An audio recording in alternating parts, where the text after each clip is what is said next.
How about that for a stream opening sequence? That's some pretty elaborate stuff. Hello and welcome, everybody. My name is Kismet. Welcome to the stream. Thanks for hanging out. We're going to have a fun day today. Now, don't forget about the retweet love right over here, everybody. Take a quick moment. Hit that second link right there. Hit that like button and that retweet button out there on Twitter.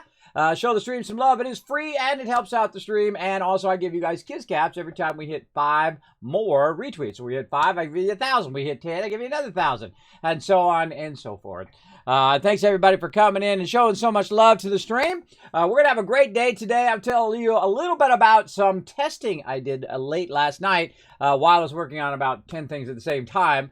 I thought on yesterday's stream, I thought, why can't I just put Fallout 76 on my other PC while I'm playing the game on this PC, you know, kind of going on that next meta level, right? So I thought, well, what if I got in the game on my computer that I'm on, right? If I got in the game in there, and then set everything up to get fusion cores, and then put it on my other machine, you know, logged in on my other machine, would it still keep the server? Would it still keep all the work that I've done? And all of that if I logged on my other machine? And the answer is yes. It actually does work. So you can't actually log out on one machine and log into the other machine. If you log in quick enough, bam, all the stuff you set up was still there working. And so then I could continue to work on a bunch of other stuff that I was working on. And then every 20 minutes or so, just log in and get a few fusion cores. And I only tested it for about an hour or so. But that really does open it up. Now, of course, I was not, you know, streaming and recording at the same exact time. So we'll see how it works out in the future. But we might try that out next week or maybe over the weekend if I do some creative streams on Sunday. Basically, or just chatting streams, really. I'm just going to sit and shoot the breeze about graphic design and all that other fun stuff and 3D while you guys watch me work away on a bunch of stuff. So that sounds fun, but we could also be collecting fusion cores on the side. And so I'll try to set that up and then talk a bit more about that on how I collect fusion cores and all of that stuff. And I finally got the time, at least for about an hour or two, to collect a few fusion cores so I won't be so hurting for fusion cores here in the game when we play some 76 today. Now, we're also going to do, of course, this is the mega stream, so we're going to be doing Stream Raiders. We're going to be doing... Well, I heard that girl talking. That girl's talking in... let me mute her. Girl's talking in Fallout 76. Daphne. So we're going to do Stream Raiders. We're going to be doing Stream Avatars, of course. You guys can play around with those, which is super fun. And, of course, a ton of Fallout 76 today. We might try out some other stuff. I'm a little interested in taking another look at the game we were playing, Breakwaters. We might get a little bit of that in today. We'll see. That's really up in the air. It's like it would be a bonus thing that we would do today. Then, of course, we're going to play a bunch of New World tonight. Now, man, I don't know. After the stream, it hit me even harder than it did on the stream. But, man, I started getting all emotional, everybody. That was really super kind of my guild, everybody. I've been far behind. I've been sick. I've been working on tons of stuff. I've been trying to push out a lot of these projects that that were half done or quarter done or three-quarter done. Trying to finish them up so I can move on to the next project and the next project and so on. And I always have a giant list of projects and things that I'd like to get to.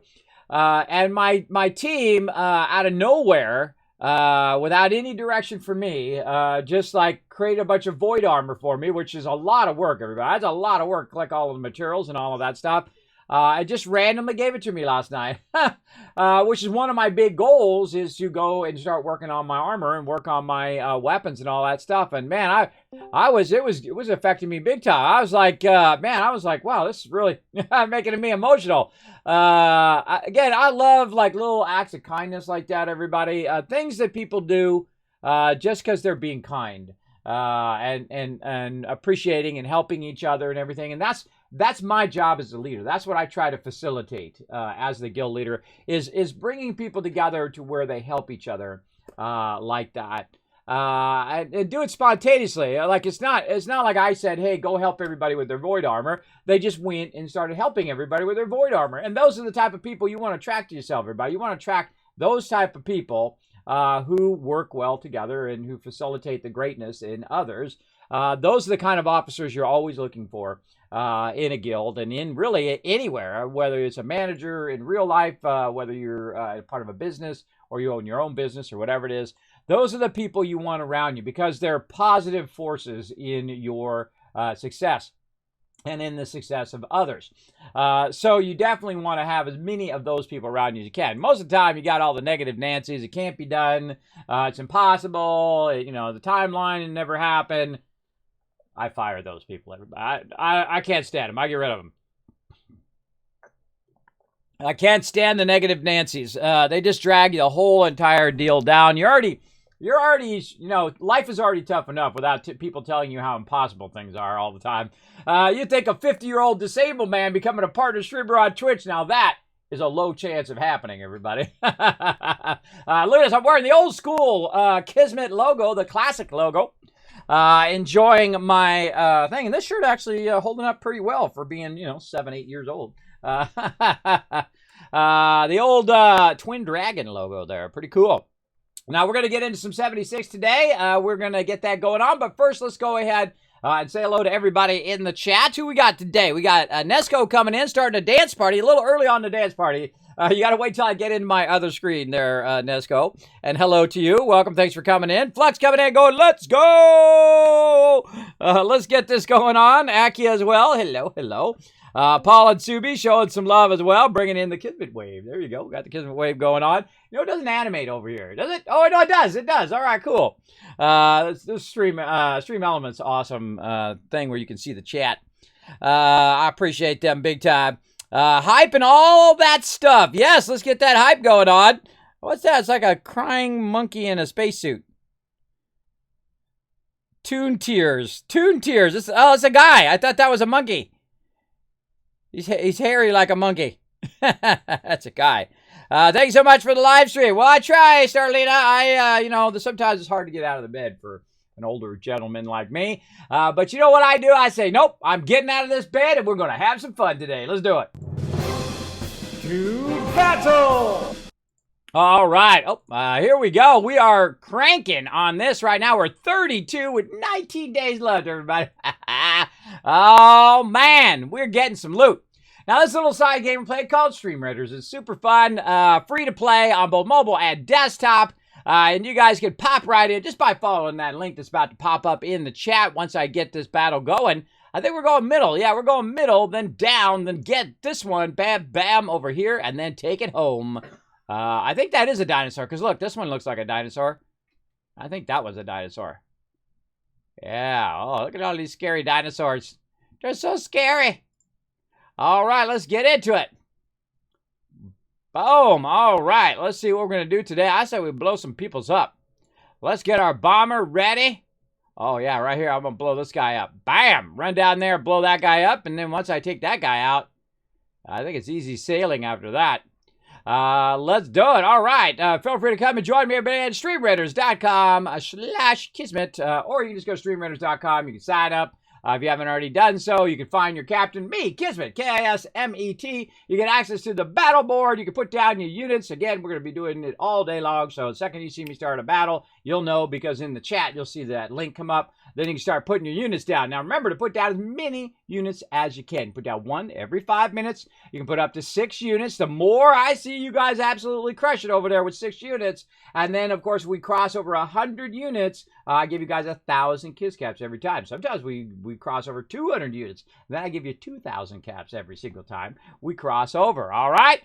Great way to earn cats, and then you use those caps to hopefully win the giveaways here in the stream. That's what they're for, everybody. So you guys, the more you lurk in the chat, the more you chill out, the more you participate and play along with us, the more Kiss caps you earn. And of course, the more chance of winning the thousands of dollars worth of stuff that I give away every single year here in the stream.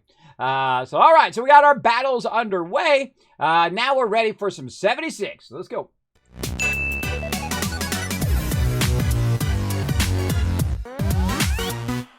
Happy National Butter Crunch Day and National Cheese Lovers Day. Oh, okay. I like me some American cheese. All that other cheese disagrees with me, especially since I have my gallbladder out. When I had my gallbladder out, everybody, my whole entire what I could eat changed. I can't eat too much bacon. I can't eat spicy foods. I can't eat any of that stuff. But you're like, well, now you have all this disadvantage where you can't eat all this food. True, but I'm not in excruciating pain all the time anymore, everybody. I don't know if you've ever had that kind of pain, the kind of pass out from pain before. But you'll do just about anything to get rid of that pain, bro. That's a rough life. I had that for years and years, where I'd just be suffering with excruciating pain every single day. It was like you contemplate where you want to go on, everybody. You're getting to that point in your life. You're like, do I want to live my whole entire life in this excruciating pain?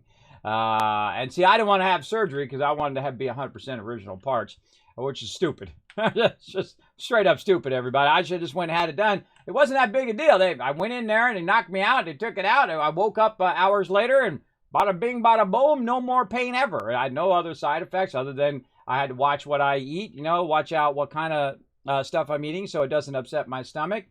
And other than that, GG. Complete, mission complete kind of thing. Let's see. Build anything in camp or workshops. Anything. Wow, that's easy. Boom. Oh, and complete an event. Drink Nuka-Cola. We can get that one going. Kill a creature while in a group and level up. All right, those we get done. We're also going to work on our weeklies today. So we're going to get our dailies done first. Then we're going to come back and try to knock out our weeklies. Decryption. I don't like it. I don't like it, but I guess I'm going to have to live with it because that's all I got to do.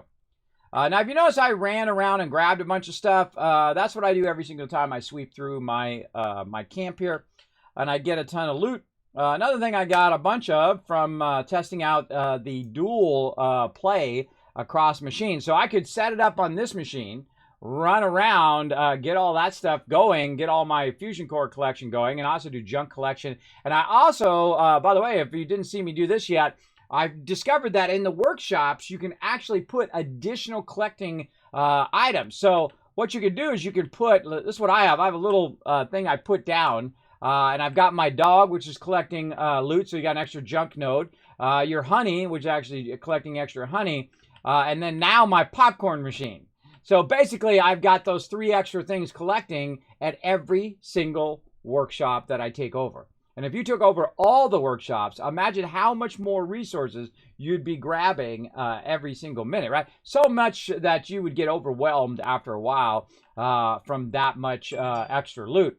Now, the best loot to get, of course, is the junk node. That's basically what this Collectron is. It's basically a junk node that's collecting junk every so often. And then eventually you'll have that junk to use in your camp. But what if you could put a junk node where there is no junk node? Like, for example, where all the fusion cores are. There's no junk nodes in those. So you could go ahead and put a Collectron there, and then every time you sweep through to get your actual fusion cores, you could also get junk nodes. And that's what I was testing also last night. Works beautifully. And I'll show you all of that stuff. We'll get into that. Probably not today. I've already got my fusion cores and all that stuff ready to rock. I got enough of them. Hopefully it'll hold me over for a while at least. But let's go ahead and do all of our standard stuff. Let me double check I'm in my crafting set. Yes, okay. Let's go ahead and get this going. Let's go ahead. And I already slept in the bed, so I've already got my bonus XP. We're going to get it going. Hey, Jack Burton. Hey, how you doing? Just hit level 15 last night. I'm currently at work, and I'll be lurking around. Cheers. Hey, well, thank you, Jack Burton. Thanks for hanging out, man. Again, that's one of my favorite movies of all time. Big Trouble in Little China. And hello, Raz. Hello. Welcome. I'm the 5th retweet. Oh, well, thanks for letting me know. Let me double check over here. Let me take a look. Bam. Maybe we got more than 5. Did we get more than 5? Oh, we are 5. Well, bam. There we go. Thanks for letting me know. 1,000 Kiz Caps to everybody in the chat for you guys crushing those retweets. All right. Those look good. I don't think I need to really do anything else. Let's take a look in here. Do we got any food? No, I think I made a bunch of that food. Oh, and the other thing was patterns. That's what I was going to say. When you run those different, you're going through and you're doing the workshops, what you're getting is tons of patterns here. And so what I do is I take all the patterns here and I go ahead and just give them away. That's right. I rarely get any new ones anymore because I've done those so many times. Over and over and over again, and I don't even charge for these. Everybody, I just give them away. Someone comes along and they're like, oh, I don't have that pattern, and bam, now they do. Oh, small letter set. That's a good one. John's last words. Let's put that away in here. Now, what I try to do is I try to keep my inventory as clean as possible, and I just constantly clearing stuff out of here, whatever I can, into my ginormous list of random stuff that I find in game. I'm not going to scroll through the whole thing, but you get the general idea.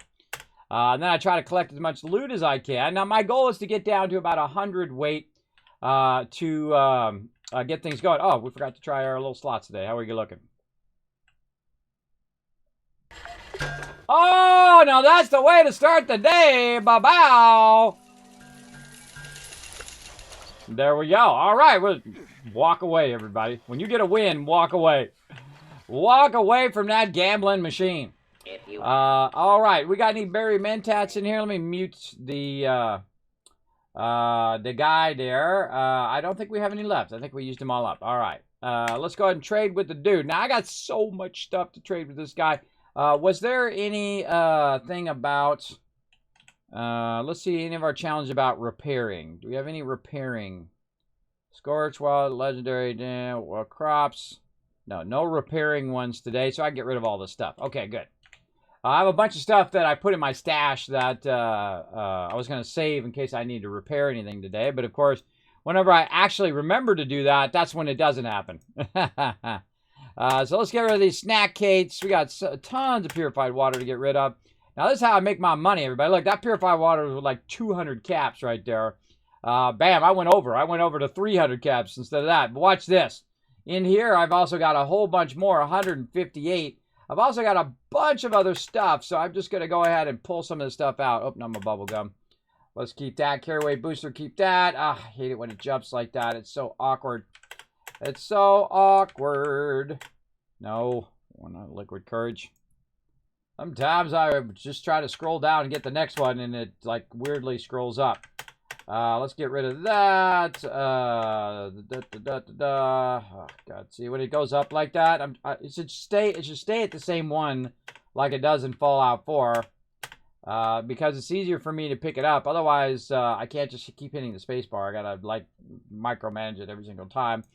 Let's go ahead and try to burn these up. This is 4 per hour. So we're going to try to keep those going every hour. Get those in there. Miscellaneous, sort by weight. What do we got? Legendary module. Okay, some crystal, gunpowder, looking sharp. You know, I can just take all my bobby pins out of there. Just keep them on me. And then, let's see. Anything in here? Another wreck there. Notes, junk, ammo. Missiles. We're getting rid of those. Let's see. Now, look at this. I got 21 100% fusion cores. So we're ready to get into some trouble today. They're going to go fast, though, as they always do. They go very, very fast. All right, get rid of that. Keep the shotgun shells. Get rid of all of this other stuff. Over here. And there we go. All right. I just put that in my stash to keep that going. Now, I have a lot of stamp packs that I need to offload as well. But I seriously doubt we're even going to get to most of this stuff because once I sell the purified water, you're going to see right here. But this is how I make my money, not only in this game, but in Fallout 4 as well. Look at that, 700 caps, just like that. Just like that, bow. There we go. Now he's only got 400 left. So let's see if we can sell some of this stuff off. I'm just going to sell as much as I possibly can. You're like, Kismet, that's food. You should save it. I don't save that stuff, everybody. It just sucks up your inventory space. You can't do like you can in Fallout 4. You can't save all of this stuff for a rainy day when you're going to need it. You know why? Because it just, all of a sudden, before you know it, every single day, your inventory is full. And then if your inventory is full every single day, you can't play the game. You know what you're playing? You're playing this game. This is the game you're playing, which is micromanage your stuff, which is what happens most of the time. That's the game you're really playing. The game of micromanagement. It's like cleaning your closet game. Pretty much that's the deal. You saw, look, that filled that up like nobody's business right there. Now, I put a bunch of weapons and armor and stuff in here, so we're going to need to take all this stuff out as well. We probably could have left all those grenades and stuff in there, but we'll take it all out for now. Let's see. Armor. Had a bunch of other random armor in here in case I needed to repair. I could have just got rid of the stuff that I couldn't have repaired, now that I think about it. And again, this is what I do at the startup. I try to get rid of all of this stuff. So while I'm playing, I don't have to stop every 5 minutes and then go and, clear out my inventory. And it happens anyway, but I try to start with a low amount so that I don't have to stop every 5 minutes, which really sucks. Let's see, mods. No mods, okay. We got to drop these useless rockets. Nah. All the way to the end. Rockets, get off of me. This thing's way too much. Bam, all right, there we go. Let's see what else. We got our fusion cores ready to rock. What else is weighing me down? Something's weighing me down. Probably these weapons. Let's go ahead and trade those in, do our legendary thing. So this is something I do every time I log in. If I don't do it when I log in, then I forget. This is poorly sorted. There we go. You notice I've got Z's on all my stuff, so I know which ones are mine and which ones are the ones I want to get rid of. Get rid of those legendaries. And I think I already scrapped this. Now I have the sound off right now, so I don't have to listen to all this, that kind of cross sound that happens when I'm working on all of this. Put all that away. At 136 now, 135. Let's see, what else? We probably got some random stuff in here we could probably downscale. Spoiled meat, we can get rid of that. Popcorn, put that in there for right now. Actually, let's see what happens when we eat a bunch of popcorn. Oh, I sold a bunch of my popcorn off. I might as well just eat it. Popcorn. Bam, bam, bam, bam, bam. Yeah, actually, you get a decent amount of food out of that. And it's actually producing my food for me right over there. And I'm going to put these grenades back so we can sell those off next time. Now we're down to 122. Now we're getting there. Something's definitely weighing me down. Too many stem packs, that's for sure. Oh, rataways too. Get rid of those. Maybe a little more than that. I like to keep around 20 stem packs on me or so. I could actually go way lower because I'm not really using my stem packs. I'm using my super stem packs right now to do it. There we go. We're at 118. I think that's pretty much where we're going to be. I don't think I have anything else to offload. Now, one of the cool things is, see, I'm at 118. When I go ahead and switch my set here to my shotgun set, you'll see that I go down just a little. Oh, you can't see it. I was at 118. Now I'm at 115. It goes down just a little bit. As well because of some of my perks reduce the weight of some of my stuff like weapons and things like that. And so that helps as well. And then I'm at 250. And then when I go ahead and pull up the armor here, like this, when I get in the armor, sometimes you get a boost. But sometimes you don't because my backpack, I have a backpack where I can carry more stuff. It doesn't always give you your extra stuff. And I already got all those other buffs, so I think we're good there. We're going to go ahead and get in here. We'll go ahead and get this on. Say hello, everybody. Hey, everybody. Getting started here in just a moment. Getting everything ready to go. Now, my crew is very patient. They wait for me to do all my bazillion stuff here. And they can always tell when I'm not ready because I'm in my own public or my own private thing there. I forgot to jump into the main one. So let's go ahead and pop out of there. Let's jump into adventure mode and try to get some adventure mode going down. Now, why do I jump in adventure mode? The reason why I do that is just in case, there's other people in there. You might want to be doing the S.p.e.c.i.a.l Queen or some other events that are going to get fired up. When you're in the adventure mode, I find that the bigger events have a tendency to fire up more often, especially when you're in a server that's really active, like there's a bunch of people doing a bunch of events. Sometimes you get in like a server and there's 24 people in there and they're all just standing around selling stuff. They're not doing anything. They're not even playing the game. And what I want to see is a bunch of peeps in the game shooting off nukes, doing events, running around. Dogs and cats living together, mass hysteria, that kind of thing. I want to see it go on. Like right now, Uranium Fever is on. So let's get TARDIS in here. I see TARDIS in there. Let's get Moose in here.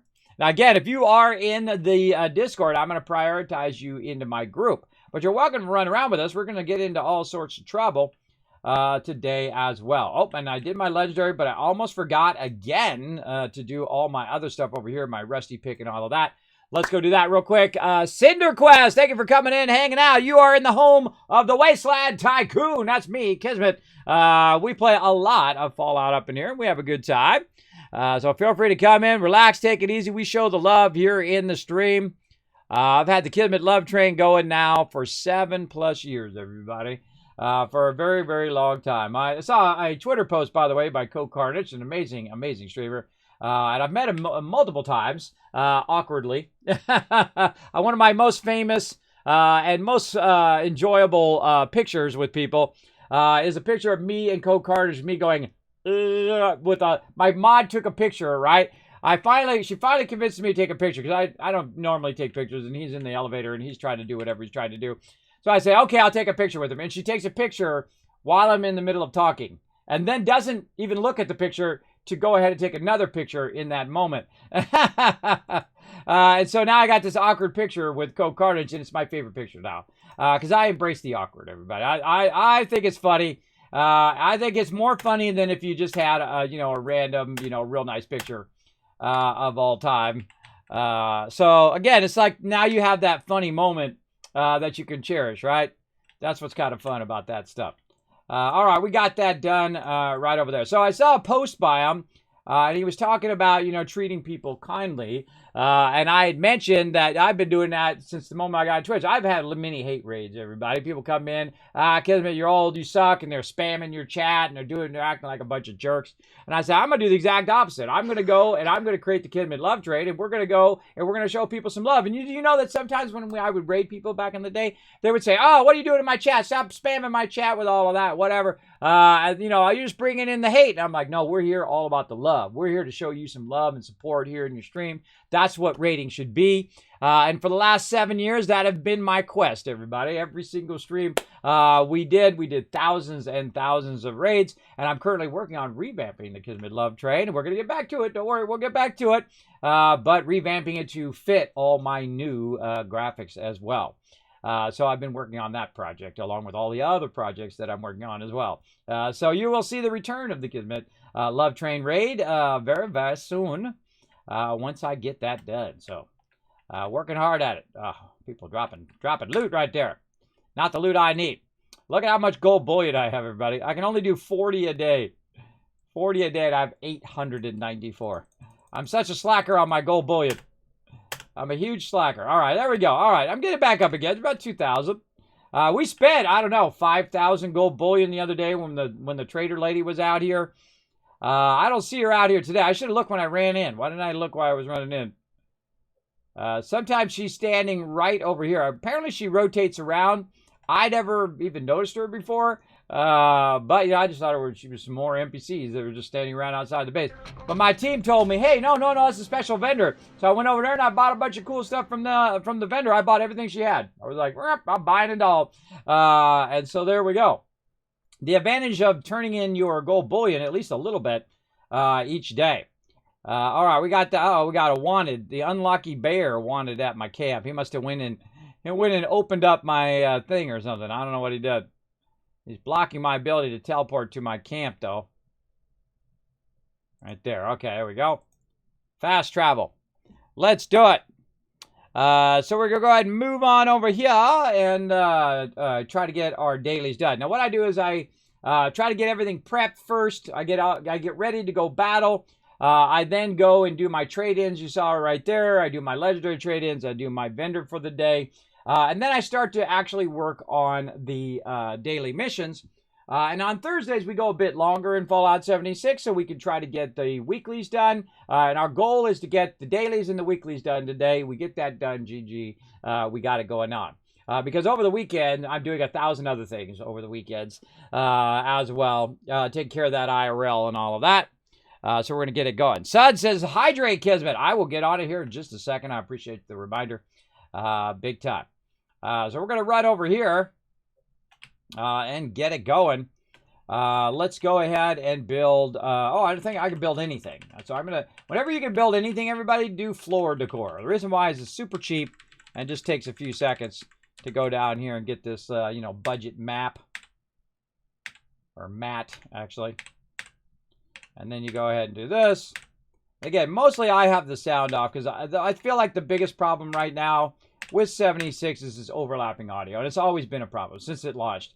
Where you have the robot speaking, you have your character speaking, you have a random NPC, you got someone playing the music, which the music should be in the music thing. Because when people are playing music, it's in your effects channel and not in the music channel. So if you wanted to turn that off, you'd have to turn your effects off, which is your walking and all the other stuff that's going on and whatnot.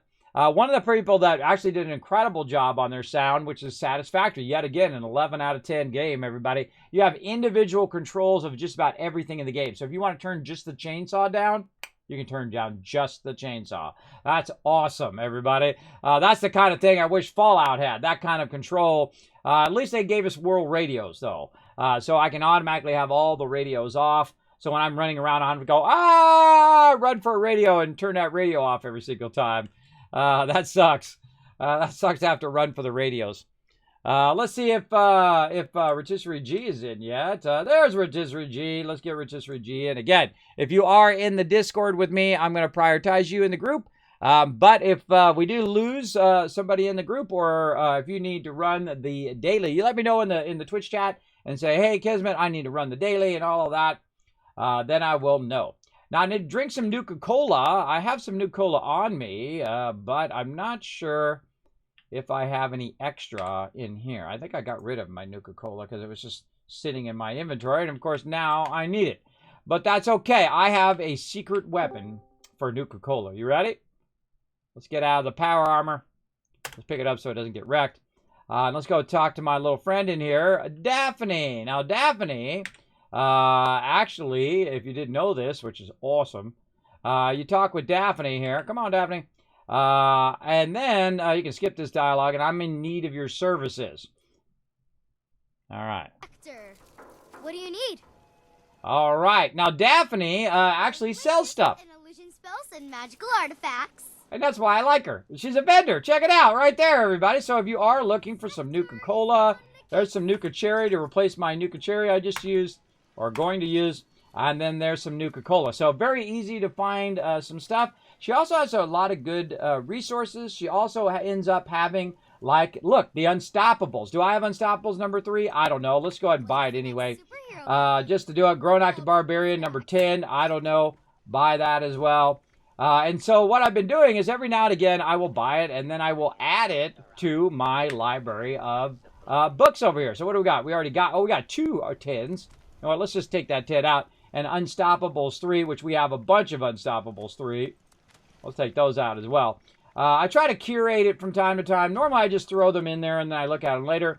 But there we go. We're curated. We got 1, 2, 3, 4, 5, 6. We need 7, 8, and 9. And then we have 10. I don't know actually how many Grown Active Barbarians there are. But there you go. And so every now and again, I will go ahead and do that. Now, these books actually have perks on them. So that when you actually use them over here, they're actually aid stuff. You can go ahead and look at them right here. But if we use them, let's go and look at our perks first before we get into that, our effects. We got Kindred Spirit on right now for 2 hours, 2.5 hours. Luck boost. We got Popcorn, which is going to minus hunger and thirst. We're well fed. We're fully hydrated. Now, if we go in and we use this, boom, right there. We can go back and see if it actually does any bonuses. And it does. Energy resist for about 30 minutes. So there you go. So I like to, you know, burn these up because otherwise they just sit in my inventory forever. And then, bam, now look at this. Unstoppables is 30% from damage explosion. But if you look at what happened, I just clicked through a bunch of them. And they actually don't stack. So be very careful. Now, I wasted all of those just so you could see. But if you just click a bunch of them, you're going to actually be hurting yourself. You only want to do one book at a time, and then in 30 minutes do another book after that. Now, I have plenty of caps, everybody, and I have an infinite source of caps, so I'm not really hurting for it, so I can burn and waste stuff all day long. But you get the general idea right there. And let's go ahead and boost our luck again right there. And then what it will do is it'll reset our luck from 20 minutes back to 30 minutes. Like that, or 29 minutes. You get the idea. Okay, so we got those going on. Let's put the rest of these actually in the inventory so I don't have to lug those around wherever I go. Like that and like that. Okay. Let's go ahead and get our power armor back out again. I think we're all done with this stuff. Over here. There we go. Again, let's check our challenges. Oh, drinking Nuka-Cola. That's what I was doing. Let's see. Nuka-Cola, Nuka-Cola. Bam. Now, why do you drink Nuka-Cola in the first place? Well, Nuka-Cola, especially the cherry version, boosts your HP and AP by a lot.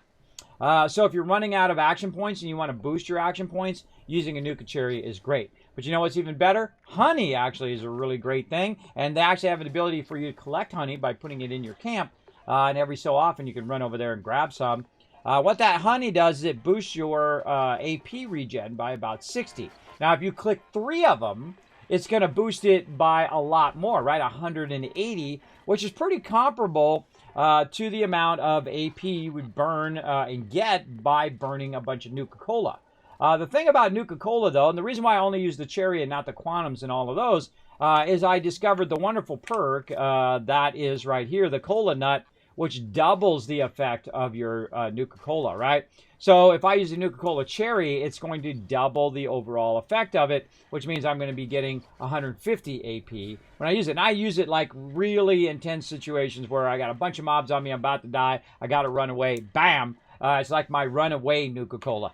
And I use the honey for everything else. Because the honey is easily replaceable. And I usually find tons of Nuka-Cola around anyway. So you could literally end up with hundreds of Nuka-Cola and use those as well. It's really up to you. There we go. Hey, what's up, Fizz? Says, hello, Kismet. How you doing, boss? I am doing good. Doing good. It's double gold weekend. Don't forget to turn yours in. Oh, really? It was a double bullion? Could I have done double? Oh, now I want to go back and look. I didn't look. Oh, now I got to go look. Now inquiring minds want to know. All right, let's go look. Look at this awesome camp right here. I think this is Menteros' camp. Amazing. My team makes amazing camps, everybody. They're builders like me. I love to build. I love to build cool camps. For sure.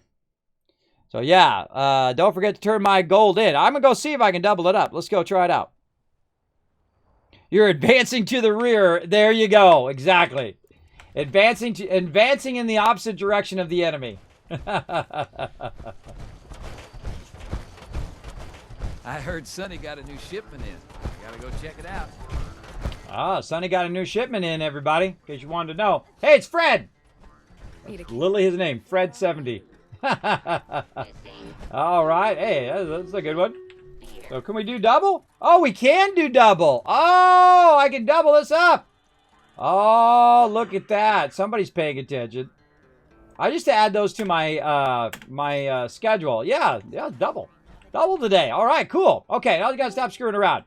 Let's see. Who are we waiting on? What happened to Moose? Moose dropped group. Moose, let me get you back in group, bro. Oh, Moose dropped from the thing.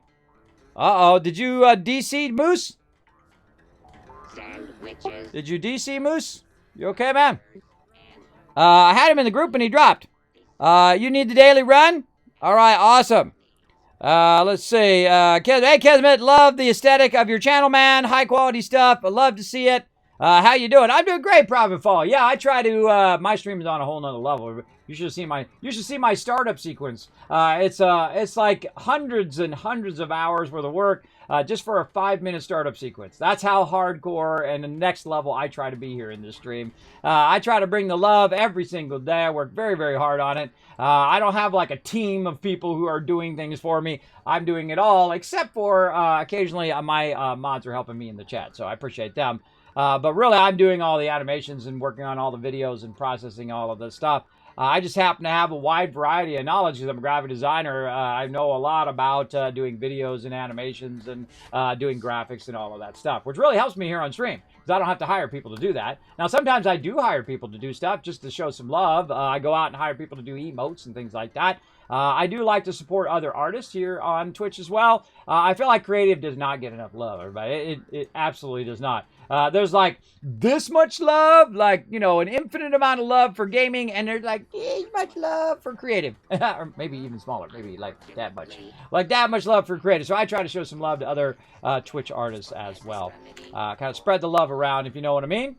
All right, so we got the gold bullion. And now what we want to do is mute that boing, boing, boing noises going on in the background. And we want to do something in here. What are we doing? What are we doing? We are going in here. Turning on my, not that, Team Medic before I forget. There we go. Team Medic on. Moose is back in the group. All right, there we go.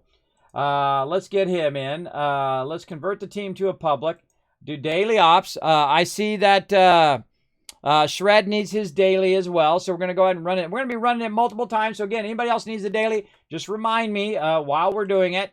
Let me bounce back to my camp before we go into the thing here. There we go. And then let me go ahead and do a battle while we're loading. Let's go. To battle! Now, we don't call this the mega stream for nothing, everybody. We got a lot of things going in a lot of times, all at the same time. Oh, there we go. I thought I didn't have any sound. There we go. Now this little side game we played called Stream Raiders. It's very, very fun.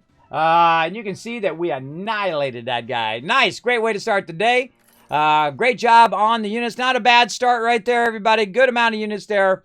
Nice job. Let's give you guys some love. TARDIS and Rotisserie G getting some love. Rotisserie G coming in MVP there with 4 assists of that round. Nice job. Very, very good. Again, we're going right through the center. We're trying to get you guys some loot. Now, again, this little side game we play it every 30 minutes or so. Very, very fun game. And it is free to play on mobile, desktop, Windows, or you can play it on Mac as well if you're really that excited about it. And then you can also play it on iOS and on Android. So you can play it on your phone or on your tablet or whatever, and you can play it and watch your stream at the same time. So very, very fun. So I'm putting my little vampire down. We'll go and we'll try to bring in the win. Now, we need to actually go look at all this other stuff because I forgot to do that earlier. Checking our quests. Let's see if we got any quests to unlock. No. We're going to check the store for some scrolls. No. All right, let's go ahead and click it again. Maybe we'll get lucky. Nope, we won't. All right, one more time. Bam, I got so much gold. I've tried to burn up some of this gold, too. Nope. A whole lot of no right there. That's a big fail.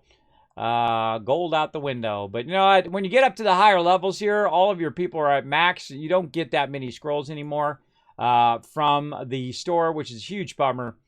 I feel like they should fix that. But yeah, you know, we'll see what happens.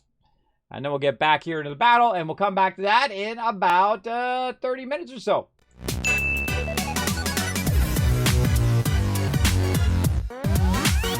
All right, now that we got that going on, we're going to get into the daily op. And we are going to go ahead and try to get our daily op done today. Oh, did I change it to daily op? I can't remember. We'll find out when we get in. Is it okay to add me? Absolutely, Cinder. Come and join us. Come and join us. I'm on the PC right now. I do have Fallout 76 for all platforms, for PC, PS4, and for Xbox as well. I don't play on all of them because there's so many events going on at the same time. I can barely get the event done on one platform, let alone try to get it done on 3. I don't have that much time, everybody. I try to use my time wisely. And I try to play with my crew as much as I can, and you know, try to spread around the fun. You know, play some New World and play Fallout 76 and Satisfactory Astroneer, all the games I love to play here in the stream. Now I'm going to use my my little thingies right over here. Look, I'm using my lunchboxes. Yay me! There's 1. There's 2. Oh, turn my sound on. There's 3. I got so many of these things, I got to burn them up. I got so many. I really need to use them. Like every hour on the hour, I should be using these. You guys remind me in an hour to use those again. All right, now once we got those going, we do the old ready check, where we get the thumbs up going. I love everybody's. Yeah, I love the great thing about games like this. If they have a lot of good cosmetics, everybody can have a different look and feel to what they're doing. I love the skull and Moose has got going on. The TARDIS over there looking awesome. And I like the cool helicopter thing that Rotisserie G's got going there too. I didn't even know you could have that. It's pretty cool. It's like that's like your jetpack, the little helicopter thing. All right, we're ready to go. Now this particular one, this one's tough, but it's going to be great with a whole bunch of fusion cores. You just run around and shoot people. So the first thing you got to do, normally if you're doing an uplink, you get that one in there. So I'm none too pleased. Whoever this punk is, let's shut him down. Oh, that's the moment I got to reload everybody. Oh, it's always sucks. Oh, it's nice having. Oh no, these are these guys.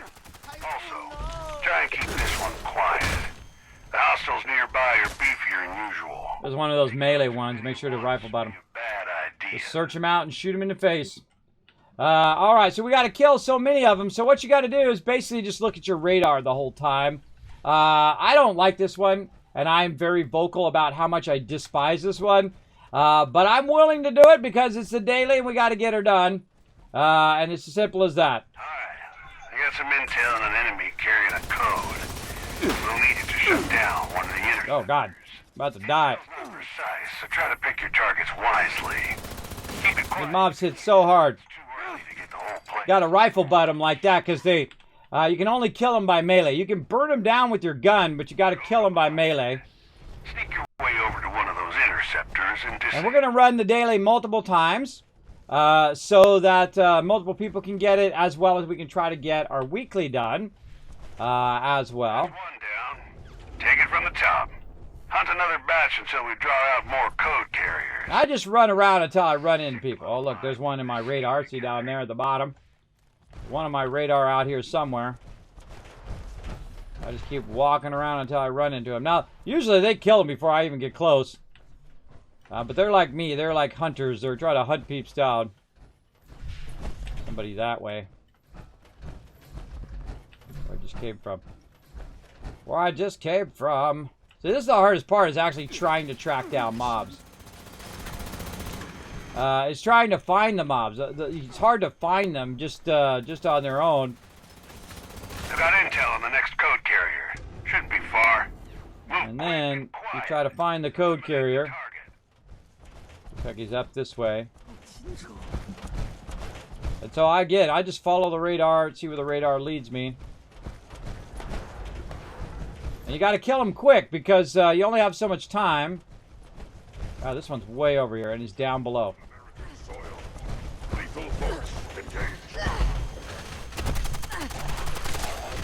Another code acquired. Use it to knock out an interceptor. Proceed with caution. Okay. So even while they're knocking out interceptors, you can still be blasting these mobs. And rifle button them. Oh, that's a super stem pack. I'll take that. Take out another group of hostiles and let's locate that last code. They've got all of these various different effects that the mobs have on them, which is cool. I actually like the different effects. It's when they have too many. Oh no, Rotisserie G down. Res on Rotisserie G, peeps. So annoying robots, they jump up in the air and you can't. Oh god, that guy's got a chain gun. Try to fight him, try to fight him. Got him? We got him. Okay, we got him. Alright, Mr. Where'd that Mr. Chain Gun go? So I use a lot of stem packs in here, needlessly. Like sometimes I'll use 50 stem packs. And I don't care what drops in here, everybody. I don't care if it's a gold-plated Gatlin laser. It is not going to be worth 50 stem packs. Approach with caution. Jeez, they're going to die. Yikes. Count, team. Yikes. So much damage. Look, and he didn't even have a machine gun on him. Alright, final code this way.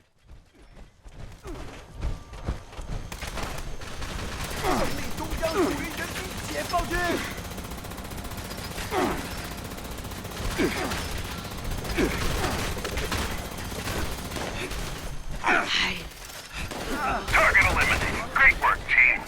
You ready to shut down the final interceptor? Okay, and I just did a take all, so I picked up all the stuff. Now we got to get the interceptor. Moose is on it, and we just watch his back. And that's it. Look, 4 minutes and 46 seconds. That was very impressive. That was very impressive, everybody. Wow, that was a fast one. Wow. Big love to the crew for that one.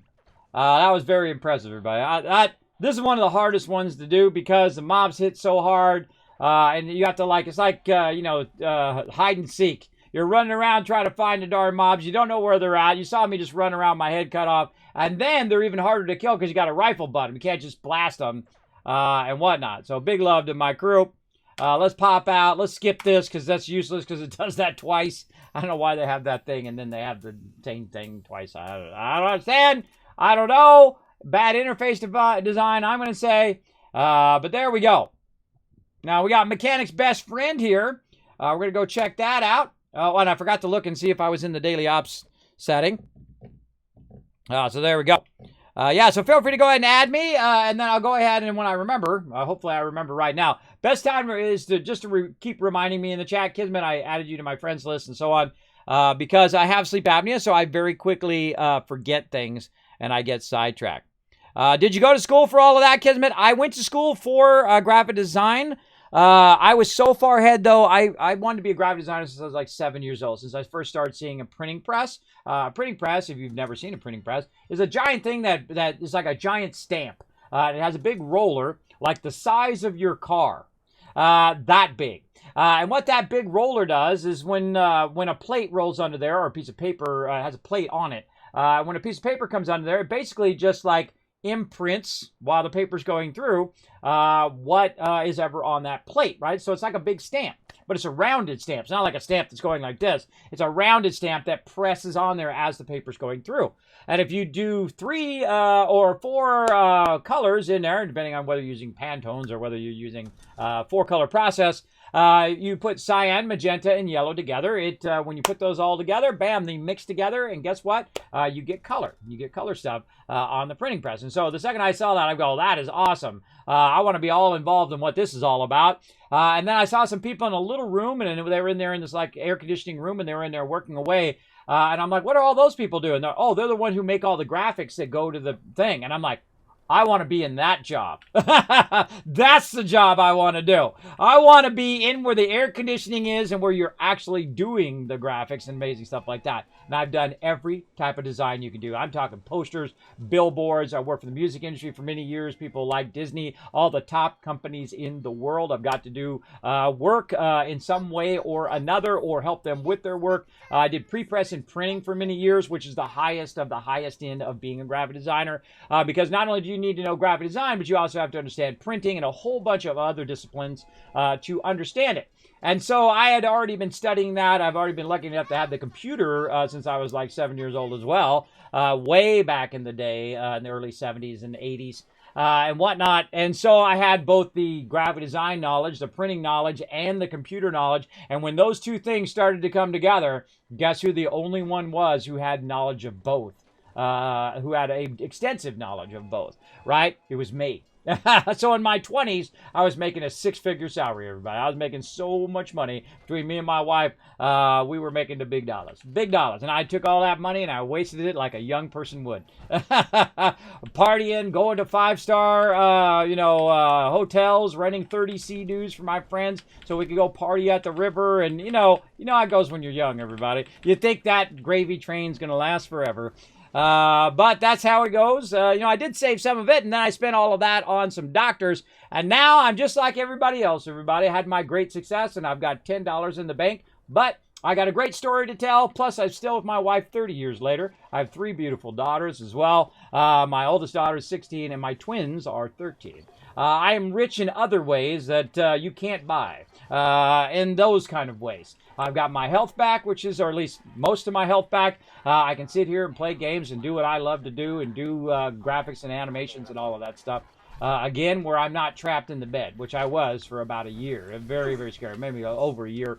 It was very scary. I thought that was going to be the rest of my life, but luckily I pulled myself out of there by pure force of will.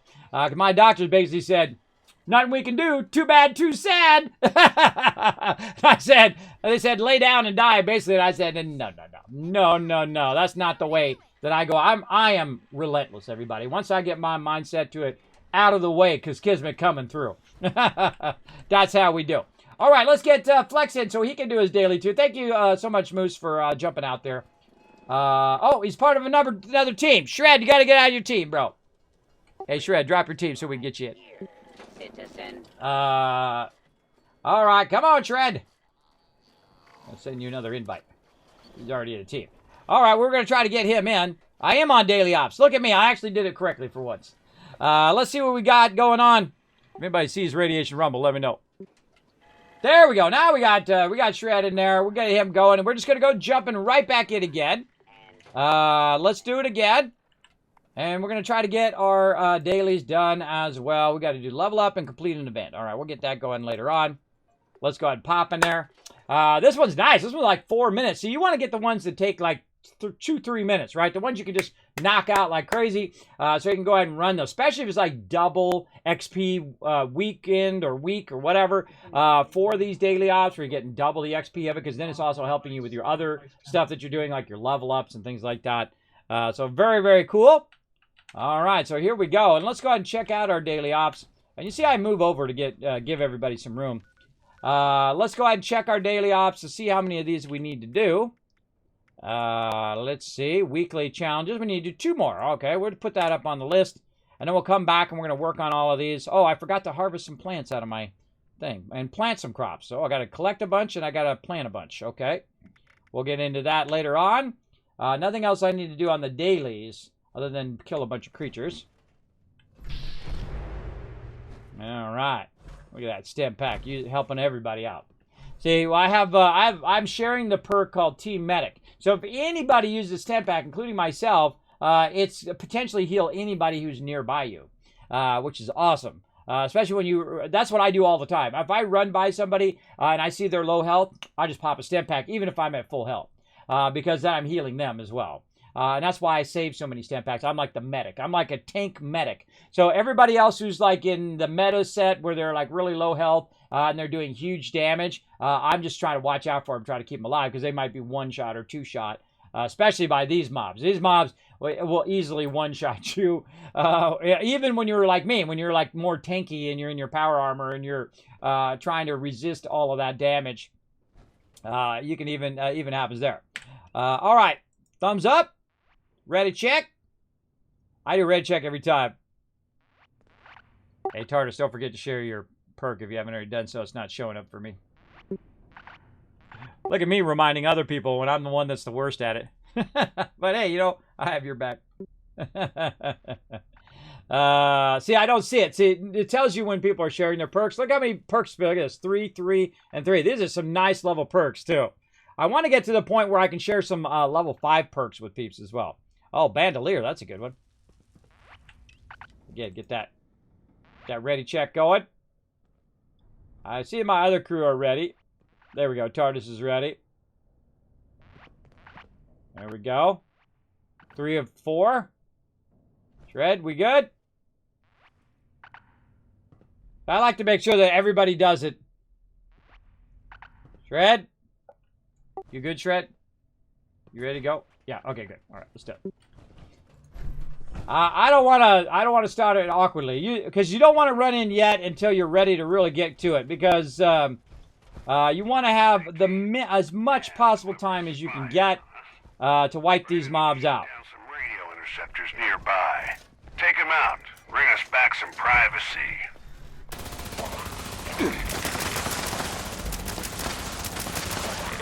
Best stay quiet, though.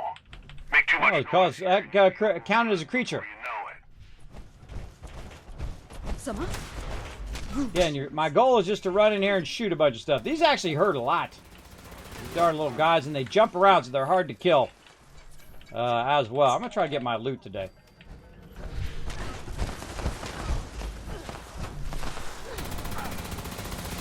Oh, this weapon is so awesome.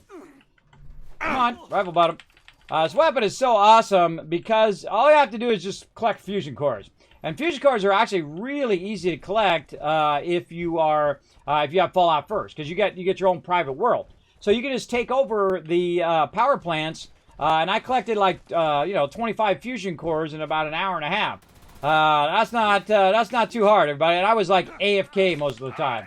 I was working on other stuff, and that's cool. We'll need it to shut down one of the interceptors. All right, we got to go this way. Intel's not precise, so try to pick your targets wisely. Keep it quiet if you can. It's too early to get the whole place up in arms. Well, I don't want to have to hunt them down, so I'm gonna get up in arms and try to wipe them out. Yeah, I'm just looking at the radar here. Liberators.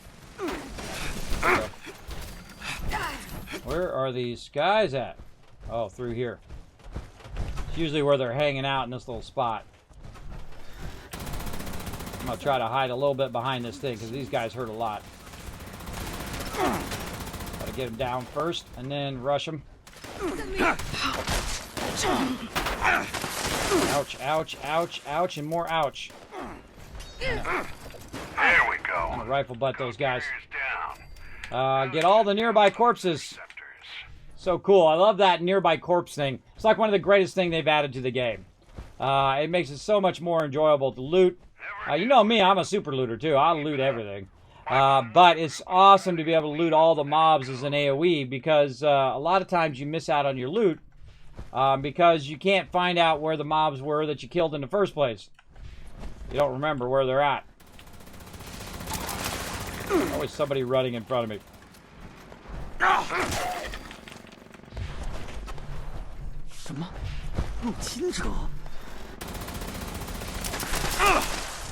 Come on. Oh.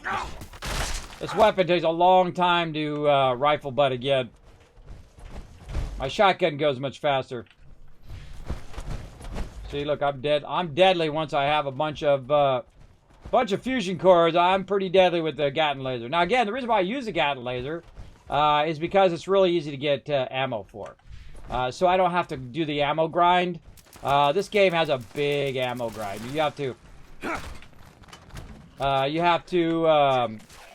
Another code carrier strutting around. grind a bunch of lead, grind a bunch of acid, and so on and so forth. It's a huge grind a lot of the time.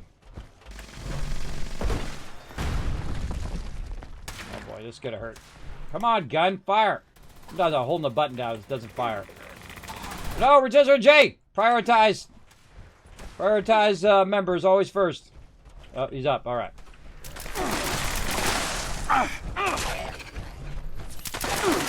Some healing love for you. What I try to do is walk toward him and burn him down, and then I can Code acquired. rifle butt him at the end. Use it to knock out an interceptor. Proceed with caution. Those in man, Moose is really fast at these interceptors. I just dawned on me. Man, he was zapping those interceptors like nobody's business. Hunt down another batch of these poor fools. All right, hunting fools.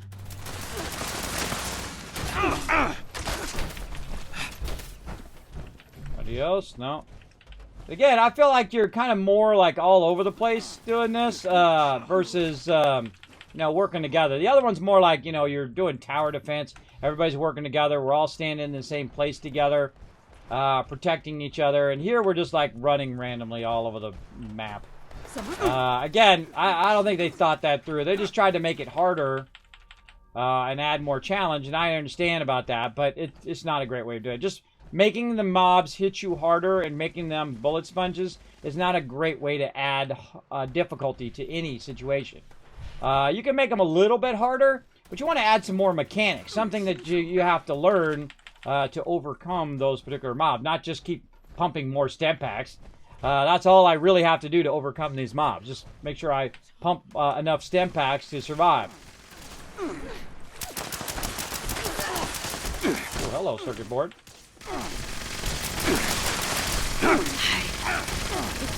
And speaking of, I'm going to pump some more stem packs. Got intel on that final code. This code carrier's readings are off the charts. Approach with caution. Good luck, team.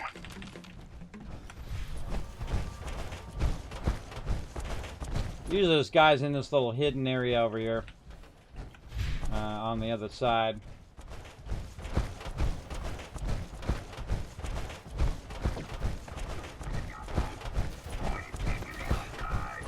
Long run.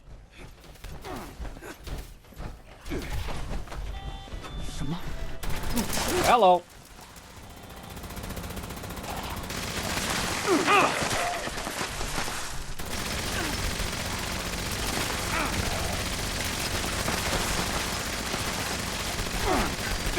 God, he's got a pepper shaker. Ow, ow, ow, ow, ow. Trying to hide behind the wall. No reason to burn my step packs. Let's shoot him in the face. Taking 0 damage. Great work, team. You ready to shut down the final interceptor? Alright, final interceptor this way. I'm on it. Kismet's on point. This actually is a really great place to quest. If you've never been in here, there's a whole storyline along with Vault 96, which is really cool. There's a bunch of loot in here, too. A bunch of these bags and various loot. You can see they're doing, like, experiments on people. But really a wonderful, wonderful place to loot. Nice. Great job, everybody. Big love, big love. Big love. All right, we're going to go one more time. One more time. Let's get that done. Oh, I hear something beeping. I hear something beeping. I get worried. I get worried there's like a someone going to come in. Oh, don't forget that. Look, I already forgot. See, I told you I was going to forget. I forgot again. It's like twice I forgot now. Thank you, Sid, there, for the reminder. Again, I forget. I have sleep apnea. I constantly do it. Let's see. Master Sanity coming. How's my favorite streamer doing? Doing awesome. What's that at the bottom of the stream? I want to add it to my stream. Oh, down here, this is called Stream Avatars. That's really fun. These are custom avatars I've had done for the stream. This is my some of my characters in my stream. You can make your own corgi, aka done after my real life dog, Sparkle, who is an English Pembroke English Welsh corgi. That you can make your own corgi down there. You can customize your own corgi and whatnot. Down in the stream, you also got a little baby dragon Norbert that you can customize and put different funny things on. You can also, by doing super looting and things like this, which I'll show you.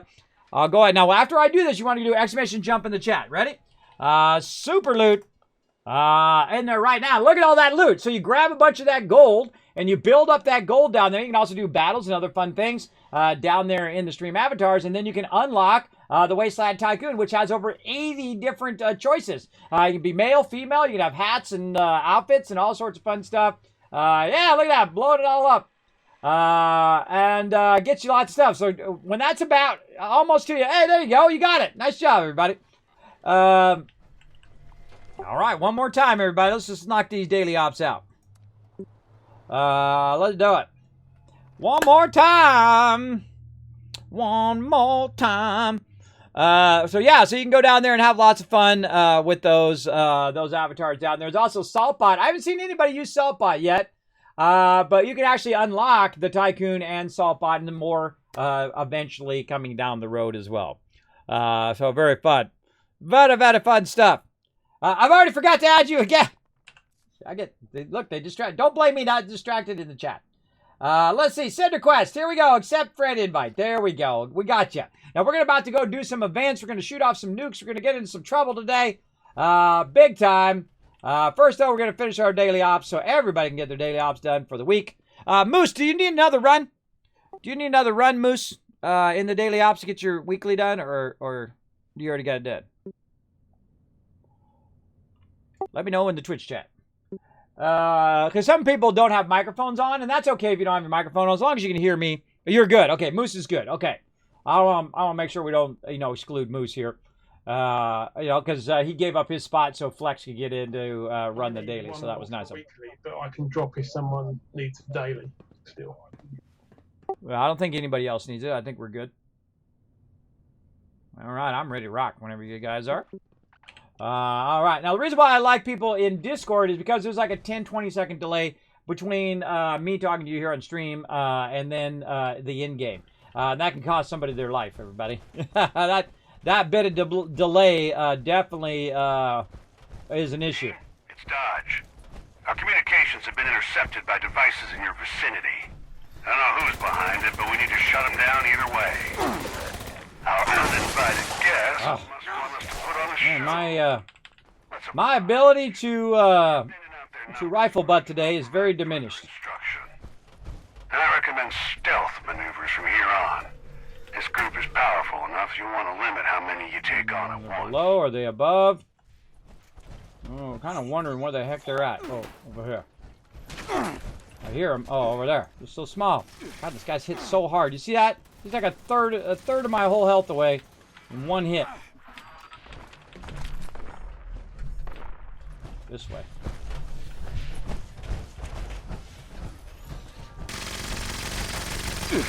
Oh, God. I thought that was my crew member there for a sec. Get him, Rotisserie G. The best thing to do is to spread out, but don't spread out so much you might die. That's the trick. And so I'm always kind of watching everybody's health right here. Like I see Tardis is getting low there. Let's hope he doesn't die. But if a person dies, I instantly stop what I'm doing and I run toward him. Because that's like my job. But if someone else is closer and they can help, obviously you'd want that person to help because you can get them back in the battle just that much faster. We need to shut down an interceptor. Speaking of, Tardis! I'm coming, bro!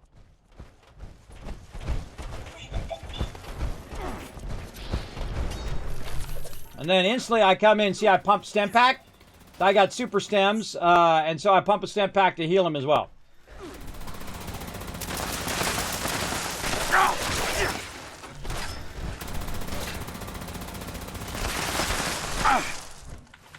Dang it!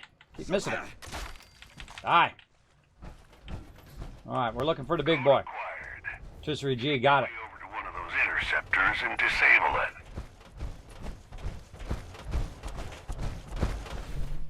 One down, 2 to go.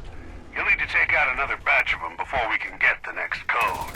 Now, so you want to wind up your fusion Gatling here before you walk up to him. So you want to wind it up just a little bit before. You shoot my friend in the back. That's not cool, bro. That's not cool. Oh, he's got that way. I'm going to go this way. Again, I try to go opposite direction than everybody else. Ooh, those guys, you got to get quick. Ah, and that's the moment I got to reload. Look how much damage they do. Fly all over the darn place. Annoying. Those are one of the few mobs that you can hit. You can rifle butt them. If they're going up like that, you just rifle butt. You'll hit them in the air. Very, very useful, everybody. Incredibly useful rifle butt action.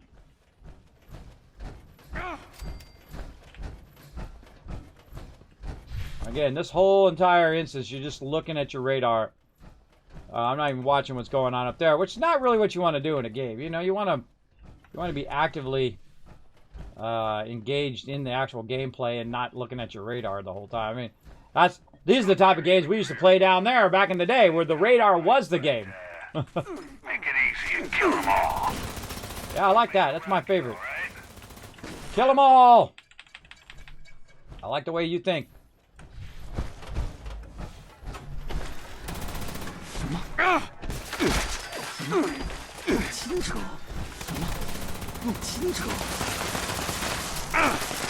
Come on. Take that code to the next interceptor. Keep your eyes peeled. I bet you're really starting to rile them up. Well, that's good. Get him over here. Get him over here. I want to go track him down. Somebody's hit one of these interceptors. Go and hit one down here. You got to get the interceptors going so it'll progress the storyline. Another group of hostiles. Let's find that final code. Somebody else shooting at me from somewhere. I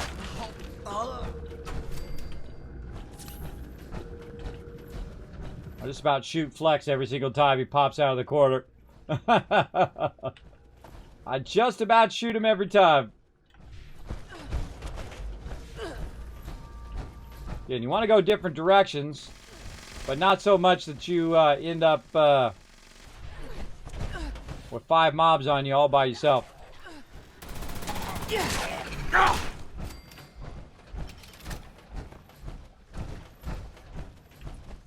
Summer? I think the other problem with these robots, you're not looking for the robots. Usually you're looking for the peeps walking along. This is actually a really great spot right here because it goes across the whole entire thing.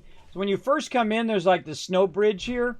And if you go that way, that's one thing you got to do. And then you go this way, it's another great kind of bypass between the whole entire vault. It's very, very cool. You can go to the right here and basically walk across the whole entire thing in one thing. A great place. Oh no, Shred!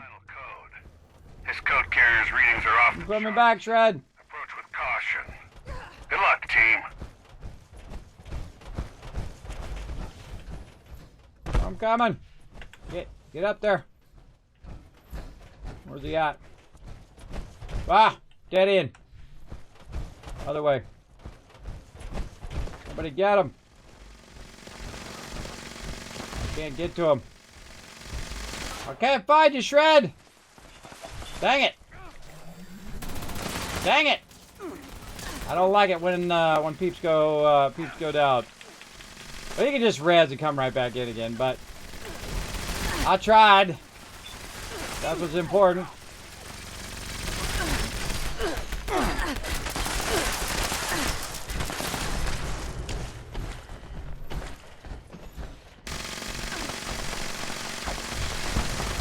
Oh, that's the enemy leader right there.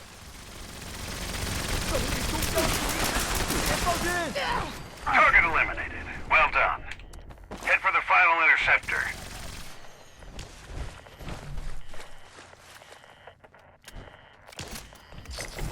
Got it.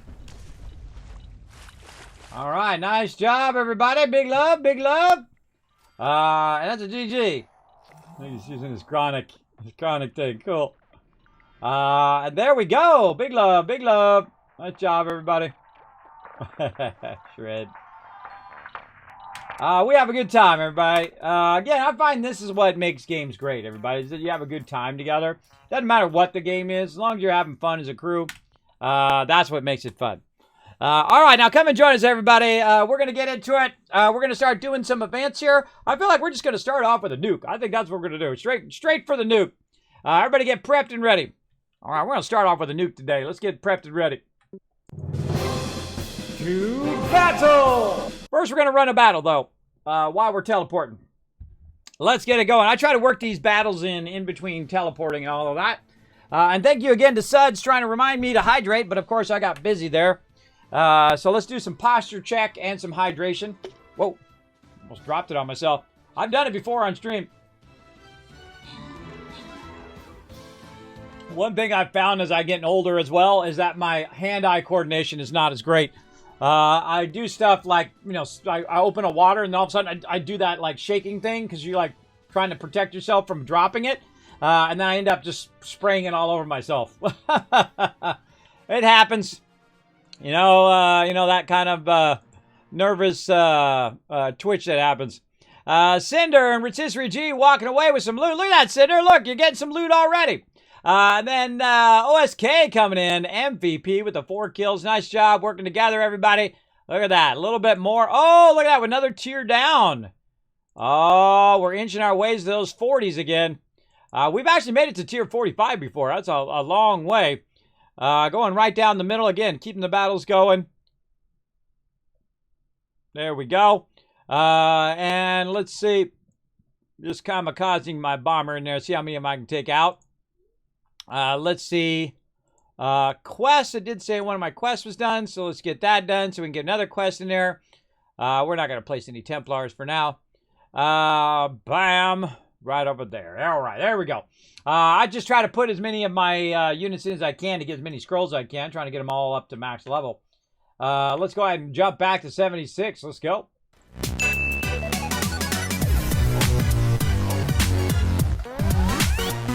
Okay, how are we looking on the weight? Looking pretty good, 135.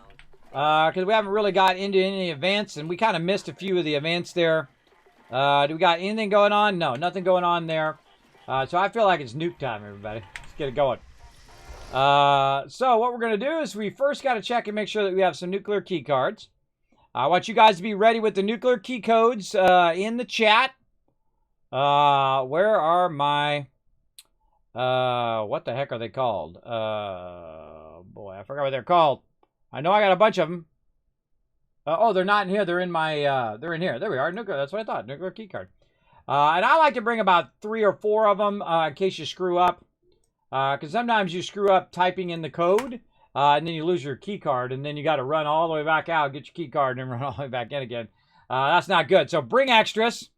This miscellaneous thing is the worst thing in Fallout. It is absolutely the worst. I hate this thing. It needs to be moved to its own category. Passwords and keys. That's what it needs to do with the bulk of that. Just put it way at the end, beyond everything else. Ain't no one ever going to look in there unless they are trying to remember whether they got that key in this particular. I never look at that other miscellaneous stuff most of the time. Oh, I got Aristocrat's excavator torso. Okay, and we got to be smart. We got to remember to change our public team goal. Man, I hate some of these windows are so annoying. You do this, and then it closes the window by the time you roll over to do the thing. It does it a lot too in my social window and whatnot. I'll be over here trying to add people, and I'll like click them and I'll try to add, and then it goes away. So come in, everybody. We're gonna jump on the server, and if it's full, just get in line. Oh, we got feed the people. Hold on, we'll go do that one first. All right, feed the people is up. I'm gonna go do that one. All right. Feed the people is a really great one. I'm already on it. I got it done. Tardis, look, before I even looked. Look at that. I'm on top of it. Now, we're at 6 retweets, everybody. You want to earn some Kiss Caps right here in the chat. Win, have a higher chance of winning all that sweet loot. Thousands of dollars worth of sweet loot I give away every single year. By following those links right there in the chat. Click that second link. Go over there, hit that like button, hit that retweet button. We're 4 retweets away. Get 4 more retweets, and bam, I give you guys 1,000 Kiss Caps, just like that. All right, let's get into it. Looks like it's already underway. Using the ingredient containers spread around the factory. Machines make a hell of a racket, so you... These ones I don't have to rifle, but I just go in guns a-blazing. Let's get it started.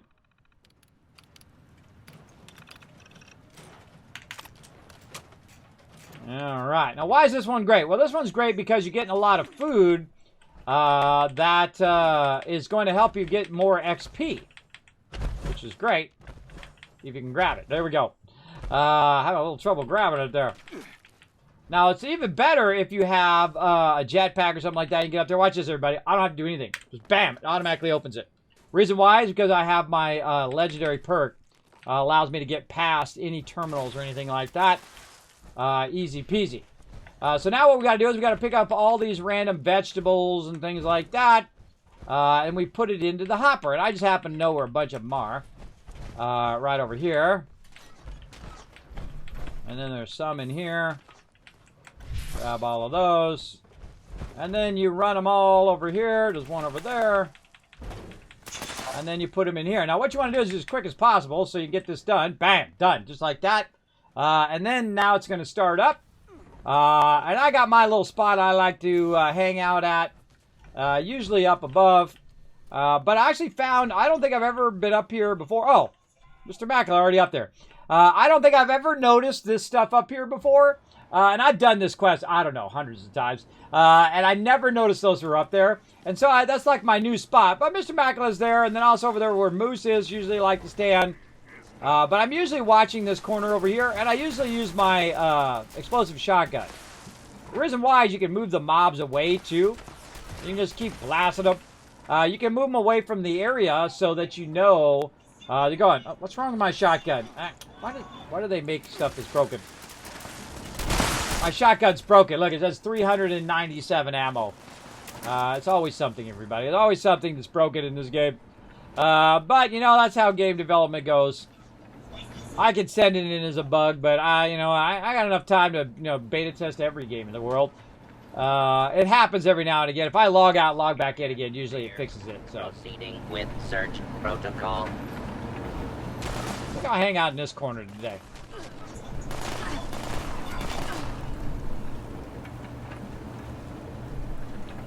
Rotisserie G getting it going up. This allows me to blast in there if I see a mobs and then blast any mobs that are running in here. Commencing attack on hostile target.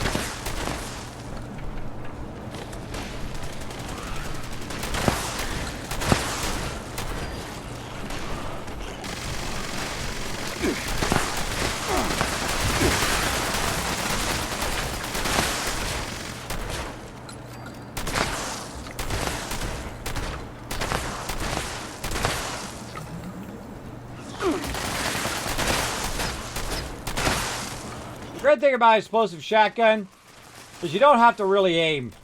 You're just shooting their general direction. Another cool thing it does is it knocks stuff back. I keep hitting reload for my weapon. It doesn't reload it, but it's got hundreds of shots, which it's not supposed to have. Normally it has like 8 shots. But I use this weapon on this one because it's easy to AoE stuff. Because stuff dies so quickly. Now, I'm not even going to bother to go do the thing because usually other people run over there before I even get over there. But it's usually one of two things. It's the pipe or it's the turn thing. So usually do pretty good. Again, I don't insta-kill mobs. I just try to, you know, tag them like this and then let them run in and let everybody else get a hit in on the mob. And I don't care if they hit me or not. I got a bazillion stem packs. But just when they get close to the machine, that's when they gotta die. Start flying mobs. That's when they gotta die. Now, I find the trickiest ones are the mobs that end up right here and they get in this little cubby hole and you can't see them when you're standing on the end there. I think that's the one that usually gets damaged the most, is that one, when people are watching that corner. But look how many people are in here right now. Tons of peeps in here getting it going on. And I find the more of us that go to a certain spot, the more other people go to that spot because they see something's going on and then they jump over there. They want to be part of it, which is cool. You want to have as many people active as you can because the more people that are around, the more it's activating the events, the more stuff you can get going on. Another great thing about this particular weapon that I learned last night is the fact that it's actually a really great weapon against fog crawlers and things like that because those particular mobs you can disable, right? And then they're down on the ground and you can wipe them out. So very, very nice with the shotgun because the shotgun, I have an amazing perk on the shotgun, which is called Enforcer, which has a 30% chance of making them stagger. I got to turn this stuff back on again. You can see I was constructing stuff. I got to turn all my stuff back on again. Let's see, what are we doing? Intelligence is, what's my other 2 one? Science. Put that on. 47 seconds. Uh-oh.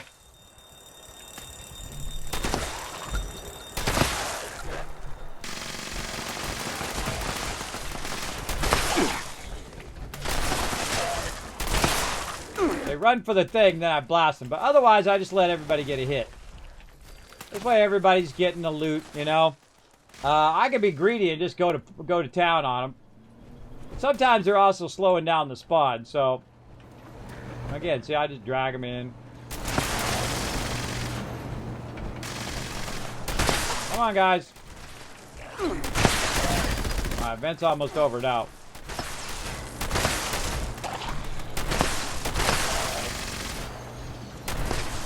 Now, one of the things you can do is wipe out the mobs just to make it go faster. But you also want to kill the mobs so you get more and more respawn. As much respawn as you can possibly get. Take all. They just looted that whole area. It's awesome, everybody. Oh, I'm going to do it again. Take all. Nice. It loots the whole area. And there we go. Got it done. Now, the most coolest thing that you get from that is your ability now to have food and water, canned meat stew. Bam. Now I'm getting bonus, another 5% bonus XP. And, of course, one of your dailies is to level up. And so now we're getting there, a little by little. All right, so that one's done.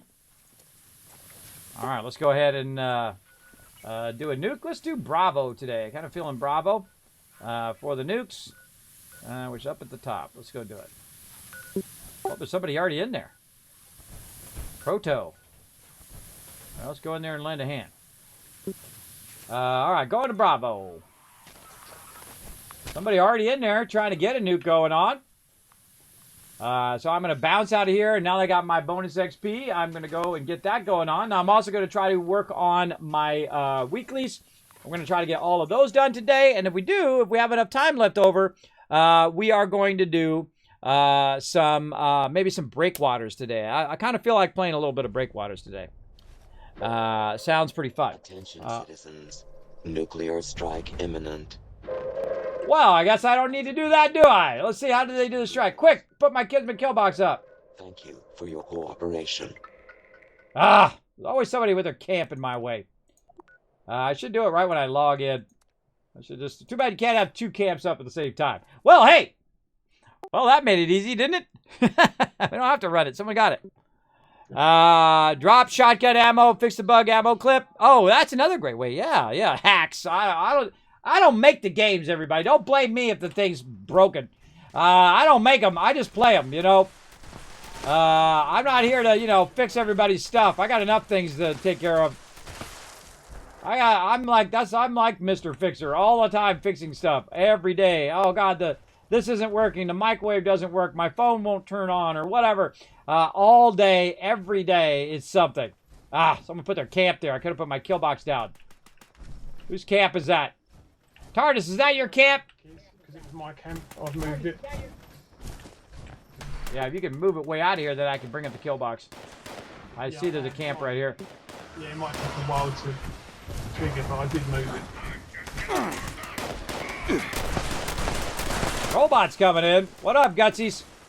All right, time for the Gatling. Shoot him in the eyes, everybody. Shoot him in the eyes. Oh, he's going to blow up, too.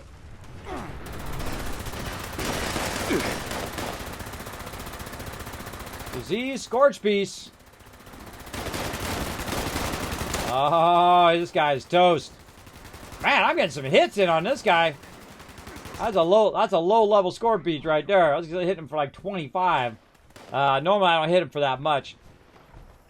Especially when I'm with my crew, because all the mobs scale. They scale based on your level. And the average level of your crew and how many people you've got grouped up and all of that. Yeah, it's a lot. I hate doing the nuke here. Why do people keep putting the nuke in this spot? This is the worst spot to do the nuke. You got people up on top of stuff. You got people on the thing. She doesn't land very much. The best place to do the nuke is on the other side. I should put out a public service announcement. I'm going to make a note. I'm going to make a video. Public service announcement. Do not put the nuke here. That's what I'm going to do. Let me make a note of that.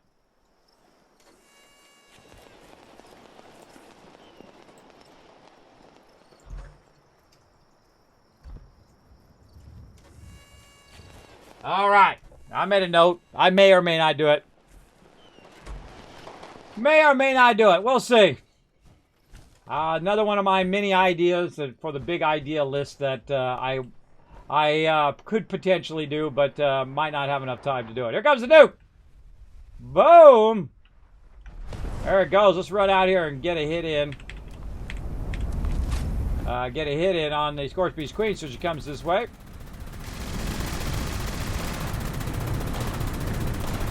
All right, Big Mama. Let's do this.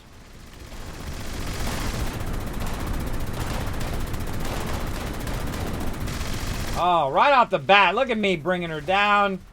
You can thank me for that one. See, what you want to do is always be where the mobs can get to you.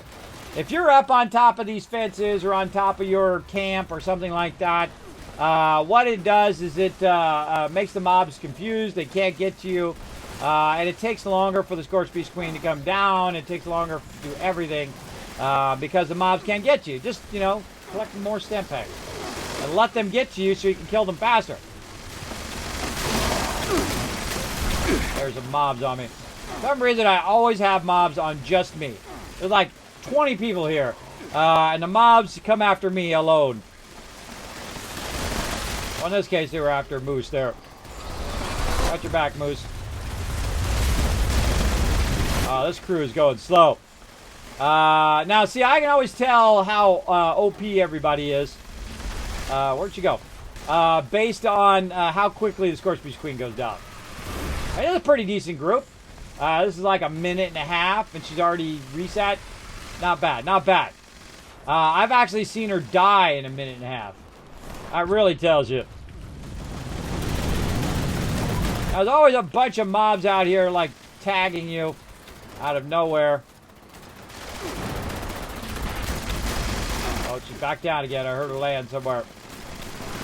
On the far side this time.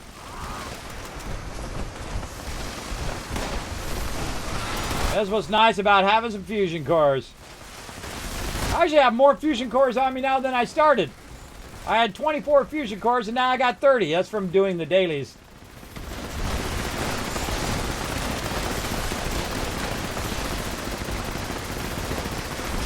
Daily ops. Now, I don't do a lot of damage, but I do a lot of damage, if you know what I mean. Because each one of these fusion cores that I'm using, I have it doubling my fusion cores. So basically, it's giving me 1,000 shots per fusion core, per 100% fusion core. What is it on me? Always something. An annoying mob on me. And so I can shoot 1,000 times, and 1,000 times 6 is a lot. That's 6,000 damage. That's a lot of damage. I'd try to aim for the body, but if I can get a headshot in, awesome. I usually try to shoot for the body, and then when she turns, that's when I get those headshots. She flies away like that as well.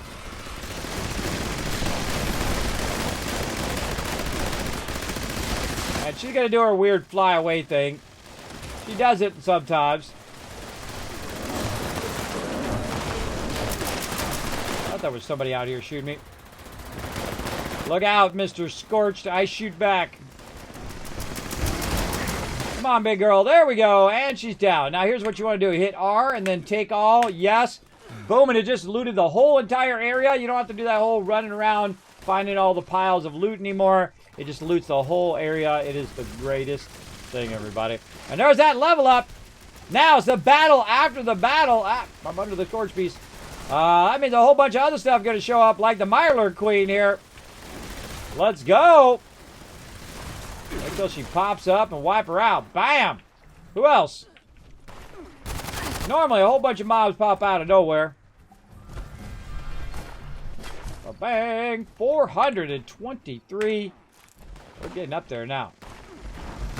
Another Scorch Beast coming in. Gotta drag it. See, my job is to tag it and drag it, right? Look, somebody else put their camp down. I try to get my kill box up. Whoa, landed way over there.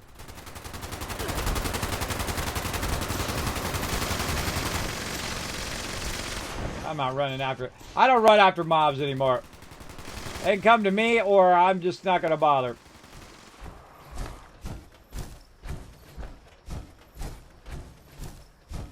Now, see, if I had gotten there before that person, we could have done our nukes the way that we like to do our nukes. So I feel like we're going to bounce. We're going to bounce to another server. Because this server is not really that popping. Let's see how we're looking on our groups. One of the things you want to do is look at the social here. And see how many daily op groups are going and how many people are really active. There's actually a good amount of people that are active. So that's 8, 9, 10, 11, 12, 13, 14, 15. So about 15 out of 24 are pretty active. They're in a group doing something. And that's cool. Look, they're all in casual groups. These guys are doing daily ops. So good. But they nuked in the wrong spot. So we're going to take care of that Scorch Beast. And then we're going to go ahead and pop. Or I'm going to pop to another server and try to do our nukes properly. First, though, I'm going to go ahead and get my camp out. Or actually, I can use this guy's camp. He's got one like mine. And put all my stuff away. First, I'm gonna clear my inventory and do all of that stuff first, and then we'll pop into the server and try to get the weeklies done. All right, let's do it. Put all that away. Right there. Let's go ahead and put our legendaries away for right now. We'll deal with them later. Like so. God, look at all this stuff in here. Legendary, legendary, not legendary, not legendary, legendary. Sometimes you can't even see whether they're legendary or not because it's totally off the side of the thing. I think they should always put indicators like that, like legendary indicators and, oh, vampire bows. And also the name of the item at the very beginning. So you don't have to like scroll through blah, blah, blah, blah, blah, blah, blah to find out what kind of thing it is, whether it's a weapon or whatnot. And I scrap all weapons and all extra armor that I can. You can't scrap legendary items. You keep those, you trade those in for those legendary scripts you might need later on. So there we go. So we're bouncing. We're bouncing out of here. Let's go. I'm going to leave crew. Leave team. We're going to go ahead and bounce to another server. Where am I going? Not quit. Social. Leave world. There we go. All right. Bounce to another server. We're going to see what we're going on. What happens if I die in this game? Well, what happens when you die in this game? You respawn. You can tell it where you want to respawn. You can respawn nearby if there's a spawn point that you've discovered, or you can teleport back to your camp if you've got one of those down, or you can teleport to any kind of local spot that you want to. But if you die, you drop all the junk that you have on you. Now, most of the time, it doesn't matter. You can always get all that junk, all of that, no problem. The only time it sucks to die is when you are collecting the high-end loot. Because after they nuke, that high-end loot... Whoa, swarm of suitors, and I hear a s.p.e.c.i.a.l already. Is he on me? No, he's not on me. All right, I'm going to go hide. Boom, shot in the back, bro. Shot in the front. Now, what I do is I go in here and hide, and a few s.p.e.c.i.a.l try to come and get me. That's why you always have a backup weapon, everybody. That's why you always have a backup weapon. So I'm coming here to hide so I can teleport out and get to my camp. So we're going to bounce over there. Now, we got swarm of suitors on this one. So I suggest if server's kind of stalling out, is to jump off. Just go leave world, and it'll automatically rotate you to a new server. Sometimes you actually get back onto the same server. Very rare, though. But if you stay in group, it'll definitely put you back on the same server. You don't want that to happen. What you can do is, if you want to join me, you can add me to friends. I am Kismet, K-I-S-M-E-T. Then you go ahead and just right-click on my name, and you can go ahead and join me. Like right here, I can just say, well, let's see if I can find somebody. Right here, join. So you click join, and you can join them on that particular server. But I'm going to keep going. All right, this server looks pretty good. We got swarm of suitors, and then no nukes have been launched, so looks like pretty good. So I'll see who's come over. Tardis has come over with me. I'll invite him in. And again, I prioritize people who are in the Discord. So once we get them in, I will go ahead and update that thing. But I'm going to go ahead and join this event. Swarm of suitors. And we're going to keep it going. So yeah, you can just teleport back. Basically nothing. I don't get a game. Is it like Minecraft? You don't get the game. You never seen Fallout before? Yeah, so basically nothing. You don't like lose your weapons or anything like that.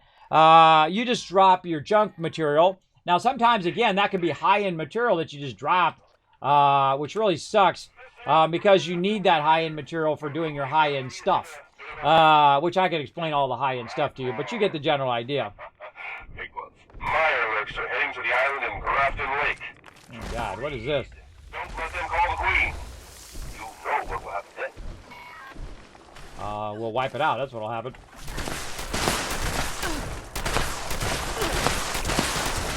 Explosive shotgun is really good for Mirelurks because you get them right in the face. But even better, I got to repair my weapon. Now, I don't actually have to run back because when you kill the s.p.e.c.i.a.l Queen, you're going to get a bunch of repair kits. And I'm so bad about using these repair kits that I really should be using them up. So you hit inspect repair, you hit T for repair kit, and then I can use my improved repair kit. You can see my weapon is now back up and running. So we click on the weapon, and ta-da, we're back in business. Oh, and here they come. I'm going to put a fusion core in it, though. That helps. Get wrecked!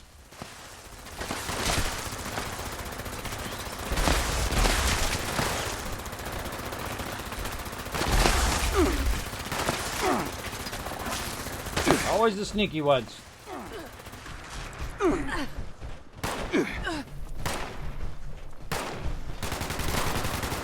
There's another like tower defense one, but you're doing it in the open world, which is really fun. You stand here and try to keep the Mirelurks from getting over here and spawning the queen. Sometimes you want them to spawn the queen. I mean, you just let them run over here and spawn the queen, kill the queen itself, and then you get some loot. But I actually like to defeat these mobs because you actually get more XP just killing the mobs as they come in. Whoa! Ah, look out! Sneakies. Now, so just hit Q. Another cool thing about this game, you come in at the end. If you missed like the beginning of the event, you didn't miss the event. You come in at the end and get things going on. All right, who we got? We got Moose. Oh, he's in a group. Just 3G. I can't bring them in for some reason. Oh, there we go. Now he joined. I don't know what's up with that. All right, I got to convert it to a public team. I'm just going to create a public team. First come, first serve. Go for it. And there we go. Completed. GG. Nice job, everybody. Big love. Big love. All right, another event done. Okay, no big events going now. Let's go over here. Okay, so we're going to go ahead and try it again. Let's go Bravo. All right, going Bravo again. Get it going on. Get it going on. There we go. Thank you for the follow, Alien. Appreciate it. Hey, how's it going today? Going good, Feed the Geeks. We are having some fun playing some 76. We're trying to get our weeklies done. We got our dailies done already, which is great. Now, I highly recommend, if you are trying to go for this event, to do this every single day. I've been missing a bunch of days, so I'm way behind. I'm like 62 of 100. A bunch of people have already finished theirs already. Last time I did even better. I got it done pretty quickly because I did it every day, and then I got my weeklies done every week. So I got to plant some stuff. I can do that in my camp. So really kill one more legendary enemy, and I'm done. And then I can do all of these. And really, we're going to find those in here. But I feel like shooting off a nuke today with my crew. So we're going to go ahead and show you a bit on how to shoot off a nuke here in the thing. And I'll show you how to shoot it off properly, everybody. And so what you want to do is you want to bring yourself some nuclear key codes. Now, you also need to do the main storyline for the Brotherhood. Once you've done that main storyline for the Brotherhood, you unlock the ability to go into the actual nuclear silos. Activating security system alpha. Okay, well, why would you do security system alpha when it's Bravo? I don't know. Why would you do that? Now we see we got Rotisserie G backing me up. And then what I do is I don't start. It's just like doing a daily op. Don't start running in there until everybody's ready to go. All right, anybody else joining us? You joining us, TARDIS? Let me know. Let me know. Or me and Rotisserie G could do it. I can actually do it solo now. It just takes a lot of effort and a lot of fusion cores. But one of the cool things that I have is these legendary perk right over here called Master Infiltrator. Now, it allows me to unlock any terminal and any lockpick, even if it's level 3. I can literally just click on it, and it's open just like that. And I've also brought my nuclear key card, so I'm going to need those nuclear codes. Feel free to grab those for me to have them at the ready. All right, see, I got all 3 of my peeps. Let's go. The first thing that I do is I look for turrets. And I try to take out a little bit of turrets here, just to make it a little bit easier for everybody. So I take care of these turrets on the left. There's usually a robot around here somewhere. There he is. Wipe this guy out. And then I kind of get in this room to have, you know, kind of my back to the wall kind of thing. So if any mobs come in, I can wipe them out. Now, also while I'm in here, I'm looking for this blue card. And then once I have that card, I run all the way to the end of the hall here. And we go ahead and get it going on. About Rotisserie G here. Then I put my armor over here. I get out of my power armor. So I've got a key card. I'm out of my power armor. I get in here and I get scanned. And the whole point of this, I got in there just in time. The whole point of this is that I'm going to put my ID information on the card so I can bypass this this gate that's blocking us to get through. So basically, all of us need to get that done so we can all get through the thing to progress to the next stage. So now that I got that done, I then now need to imprint my information that I scanned onto this card that I got. So I'm going to run over here. I'm going to go ahead and just do the card thing, which is going to erase the card. So whoever's information was on there before got erased. Then I'm going to go ahead and put my information on there by fabricating the ID. There we go. Now I've got my ID. I can just tab my way out of there. And then what I do... Well, I got some guys I got to shoot. Come on, gat laser. Alright, reload. Whatever you got to do, bro.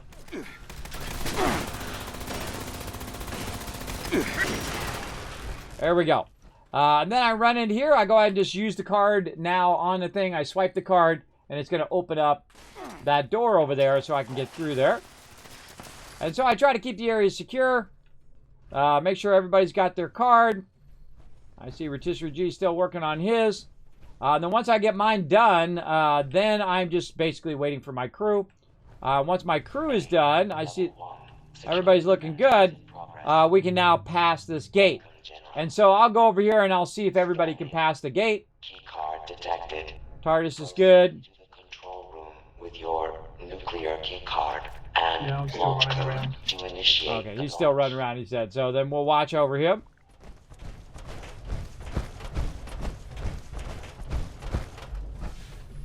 So he's getting scanned. Go and grab some of this loot while we're at it. Loot. By the way, the silo's a fantastic place to get lead right here.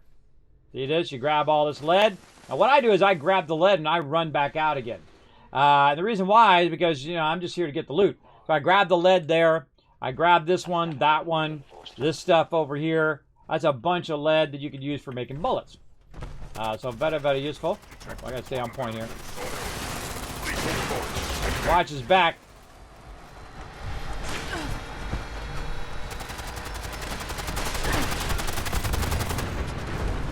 Commencing attack on hostile target. Kill.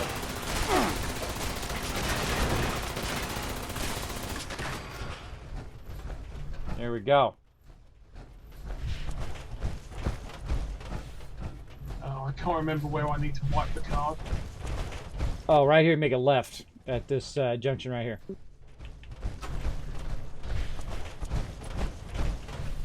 Security teams to Sometimes when you don't do this in a while, it's hard to remember.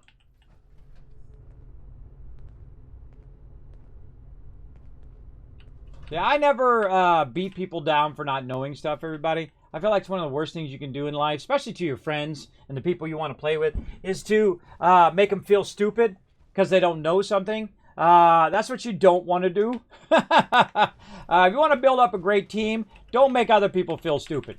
And don't let them don't let them make you feel stupid either. security incident resolved. So what you want to do is just help them, and then now they know. See, just as simple as that. Let me run through here. See, now he's good. And see, TARDIS waited too till everybody was ready. And then now here's the cool part, everybody. This is where I bypass all the security. Watch this. We're literally just going to run past everything now, and I'm going to go ahead and use my honey now that I've brought with me. Look at my AP points down there. See my AP points? They are actually saying sustained because I just had 3 honeys in a row. And then I get over here and I go ahead and wipe out a few mobs while we're waiting for people to catch up. Lockdown initiated. All There's headquarters TARDIS. Okay. Now watch this as I bypass all the security. Here we go. Ready? I just run over here. I run right here. Instant opened. That was a level 3 terminal right there, by the way. Over here, level 3 door. There's a level 3 terminal. I'm not even going to worry about dying because I know my crew's got my back. So I'm going to go ahead and confirm opening that door. security I'm going to go ahead and get out of there. And that's it. I just bypassed. Oh, Celtron, look out.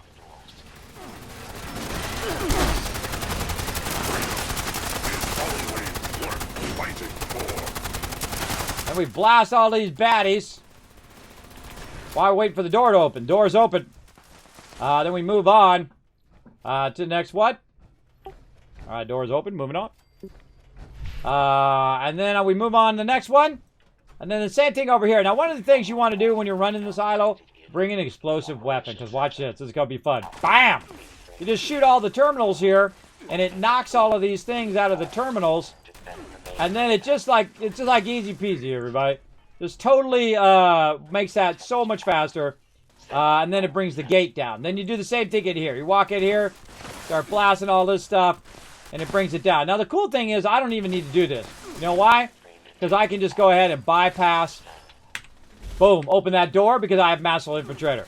Now this part's a little trickier because you're going to get zapped by a whole bunch of mobs. So I get over here in the corner. And, you know, I don't have to kill all the turrets. You know, I can just run through here. But I don't know, I find it fun. And then also try to eliminate the Assaultrons because they are incredibly painful. By the way, Assaultrons are robots. You don't need to shoot them in the head. Organics you shoot in the head, not robots. And then again, we just go ahead and blast all these panels. Blast all the panels with the explosive weapon. And you can hear it giving a certain percentage left. Mainframe integrity compromised. It's already been compromised. I don't even need to hit those. And then zap all of these. And then what we can do now is get through this door. The whole point of what we were doing was to get through this door. Another Assaultron. Top door open. Use my stab pack. And one of the fun things is to stand right here and just shoot stuff. But you're going to acquire a lot of mobs on you. Shooting me. I don't know. Just shoot a bunch of stuff until everybody gets over here. That's cool because all of a sudden you have all of these mobs that are on you. And you can grab them as you go. Now, Assaultrons have some good loot, everybody. And again, we'll go ahead and run forward. Use our honey. Right now is a great time to have a bunch of honey on you because you just do a triple stack. Now, we're going to do that battle here in a second, obviously, after we shoot off the nuke. And so it's really great for running. Now, the hardest thing is to remember to go right there and not left. I do it all the time. And again, we could bypass all of this stuff, all these laser turrets, and then we just run past it. But I don't know. I like to wipe them out. You got s.p.e.c.i.a.l for everybody. Identify yourself. And then the big boy. Let's go. I love to blast him before he even has a chance to get up.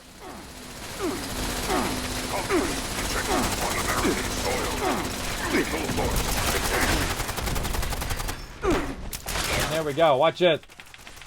Grab and run because he's about to blow up. Blew up. Zap all these mobs. I need a Rataway. Where my Rataway's at? Right there. Bam. Then we're going to go ahead and wipe out all these turrets. And then my job is to eradicate Assaultrons. I feel like that's my purpose in Fallout. Eradicate Assaultrons for all the times they one-shot me in Fallout 4. I mean, these mobs, when they're doing that big attack like that, if you're playing in the survival mode, which I have multiple times, I think like 5 times in Fallout 4, they one-shot you. If they even get the slightest bit of shot off on you, you are dead. And I've died many times because they pop out of nowhere sometimes. Sometimes you're just walking around doing whatever, and all of a sudden, bam, they pop out of nowhere, and you're toast. Pick it up. Now, see, I'm getting 22 down here, but 8 in the face. I feel it's faster to just shoot him in the tank. All right, I'm going to go ahead and do the mainframes today. Maintenance activity in the storage area. What I'm going to do is grab all of these damaged mainframes. And I have one of them I picked up. We can put in there. You actually don't have to repair them. You can actually just go and pick them up. There's a bunch all around. Here and there and everywhere. But there's actually a crafting bench back here where we can get them going on. So first, let's go ahead and clear all the baddies. And I try to shoot for their eyes, but while you're shooting for their eyes, sometimes you're missing them a whole lot. So I just kind of sweep them around the eye level until they die. And there we go. Now my crew's going to watch me while I get out of my power armor. And then I'm just going to pop over here and repair these over here on craft. Right over here. And then you go to quest items. Oops, quest items. Right there. And then mainframe cores.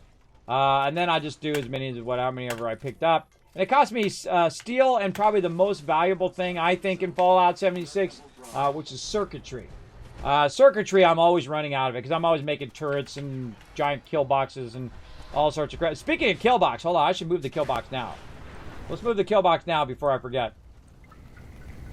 There we go. All right, let's move that now.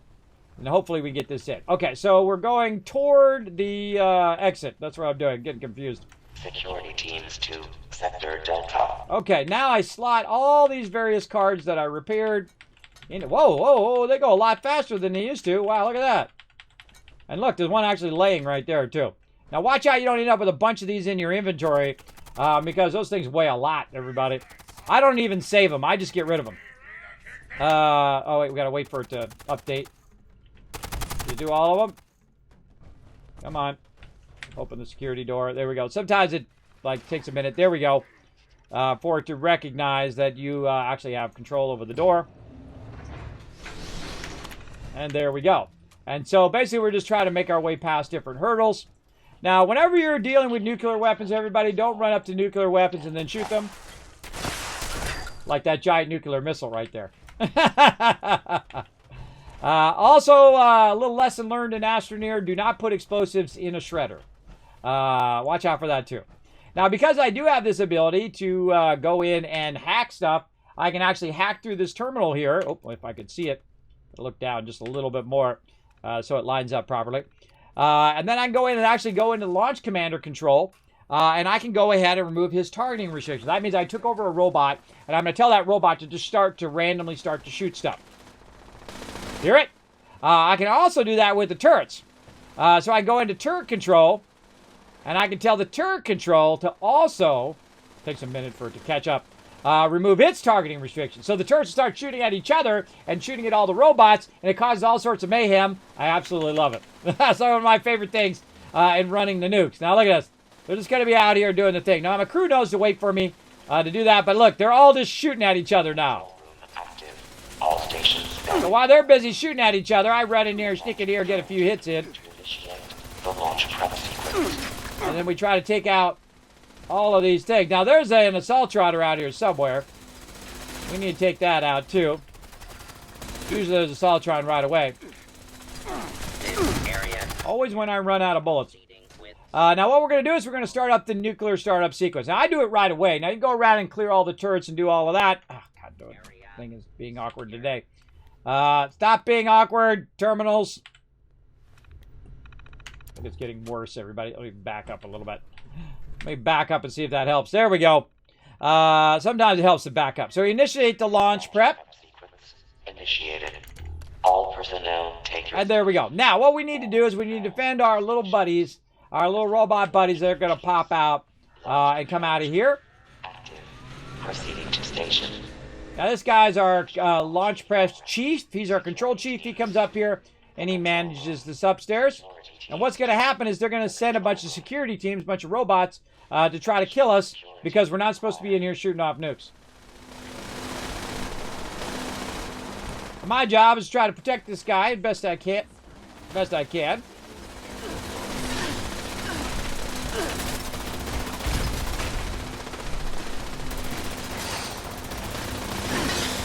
Now, what I can also do is if he does die, I can also refabricate him. What I try to do is I try to watch the stairs, and they like to sneak up behind me, little sneakies. When I'm looking over here, they're running up the stairs over there. If I'm watching over here, they're running up the stairs over here. And they usually spawn from a certain side, and I like to leave the turrets up in this early stage. So those turrets are keeping the, see, look, they blew up. Keeping those mobs busy. Somebody's shooting up here. Somewhere. You don't want to keep these turrets up because these turrets will shoot at your control chief. Chief propulsion officer. Okay, now when the other ones start to come up, that's when you want to remove these turrets.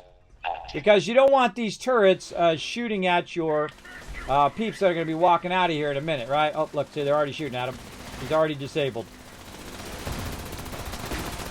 Now, here's the thing. He's already disabled. It's going to take him forever to get there. Just let him shoot him at this point. Let's take out some of these other turrets. Now, I've seen him actually crawl from here all the way over there. This guy's not shooting him, so I'm going to take him out. All right, little guy, I believe in you. Come on, let's go. Get all these other mobs out of the way. Come on, let's go. Crawl over here. Get it going on. Sometimes I've seen them crawl all the way over there. Now, I don't know why they made it so they actually get disabled so easily. They've recently... Oh, I hear an assault rifle. They've recently changed it to where it like the mobs get disabled like in 1 or 2 hits. And then they got to crawl their way all the way to their terminal. And same thing over here. Sometimes they get stuck. This guy should be... 25%.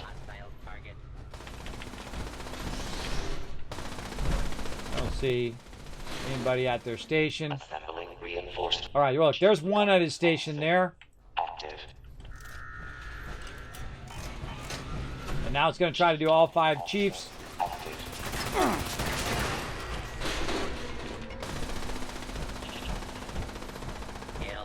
This guy, I think, is just stuck in here. Yeah, see, he's stuck.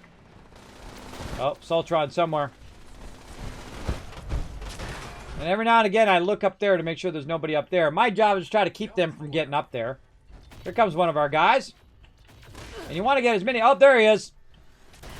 Chief Telemetry Officer destroyed. Launch prep progress has slowed. Okay, so when your peeps get destroyed, you got to run back over here and spawn another one. Security incident reported in the control room. Just come back over here. You say replace the officer. Telemetry officer active. And then you get him going again. I wish they had killed that other guy, because that other guy now taking forever to get there. So your job is to protect them so they don't get shot and killed, because all these security robots are going to come in and try to wipe them out. Now, the longer it takes for them to get over here, the longer it takes for you to do the thing. And if I could, I would kill this guy. This guy's on it. I'm going to leave him alive so he could go ahead and kill that guy off, so I can then respawn that guy, and then he can walk over here and help us out. There comes our telemetry officer guy again. And then our control chief's looking good. Additional security unit. I suggest to close that just to make it easier, because if you hear that open, you know somebody's up there.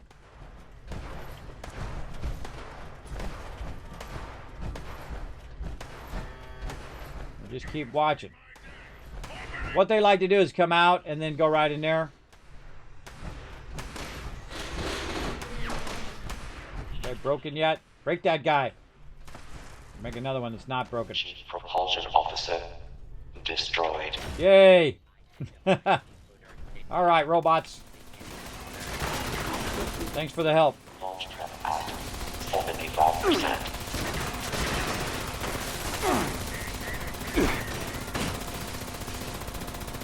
Fabricating replacement security personnel. All right, now we can fabricate another one of these guys. Again, we're going to be a little delayed on that battle, everybody. Don't worry, we'll get it going on here in a bit. Now I can make another one and clear all these other ones with my explosive shotgun. Out of the way, if there's any mobs in the way. There's no mobs. All right, now we got a brand new one. All right, awesome. Same thing over here. I highly recommend, if they've got to walk through here, you know, use an explosive weapon to try to clean house here, because sometimes they get stuck on these guys. So I'll try to... Oh, God, he's stuck in the ground. Sometimes they get stuck. All right, that guy's good. Launch prep complete. Aha! And see, they died. Now, what I'm going to do is go ahead and launch it. Now, funny thing is, I let people, if they've never launched the nuke before, come over here. And it's like, okay, you got to put the nuclear key card in. And it says, insert nuclear key card here. And I did the same thing when I first did it. I couldn't find where to put the nuclear key card. And it literally has a big old sign that tells you. Which I think is funny. All right, this is Bravo. What's the code, everybody? Tell me the code in the chat. Anybody got the code? What's the code for Bravo? I'll ask my team as well. Who's got the code for Bravo? Come on, somebody's got to know it in the chat. What is it, Flux? I know you know.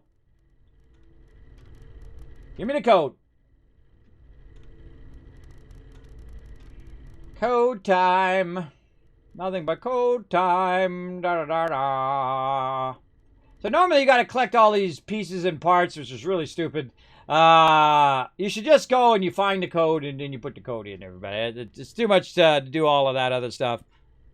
Nobody knows the code? Nobody has a code? Really? What is it? All right, there we go. Wombat's got it. Never mind. All right, there you go. Thanks for the code, everybody. Here's 1,000 Kids for you guys crushing that code. Let's give it a go. Let's give it a go. 406. See if I screw it up. 021, 021, and 31. 31. Access granted. Just look up the codes, everybody. Doing that whole collecting the different pieces is stupid. All right, now let me show you how to launch a nuke properly. Now, don't launch it up here where this dumb drop box site is. That thing sucks. And the problem with launching it up here is that you're only hitting a few of these things here, so you're not really getting the full benefit of a nuke. If you click it like right about here, you're going to see basically, I'm going to hit cancel. You're going to see that it's hitting this and this and this. It's hitting a whole bunch of stuff at the same time. So right about where that survival tent is, right about here, you want to hit as much as you can, but you don't want to hit this point right here. So people can fast travel to that. And so I'm going to hit confirm. Now look how many items I hit. The more items you hit like that, the more loot that everyone's going to get when they go and they loot out all of those various areas, including the high-end stuff that you want to try to grab, high radiation fluids, glowing blood and stuff like that, or glowing something. And then, of course, you want to get your raw flux, and then get enough raw flux that you can go ahead and convert it into stable flux, which you can use for your high-end gear. All right? Now, we're going to bounce out of here. Now, I can actually run out and watch the nuke come out of the silo, which is really cool. But we got the Kismet kill box, everybody, so we're going to go enjoy the Kismet kill box. And while we're teleporting over there, let's go ahead and fire up a battle. To battle! All right, here we go. Thank you for being patient, everybody. I'm going to give you 1,000 Kids Caps, even though we didn't have 100 units there, just for being super patient. I appreciate you being patient there, everybody. Obviously, sometimes I'm doing a bunch of stuff in game.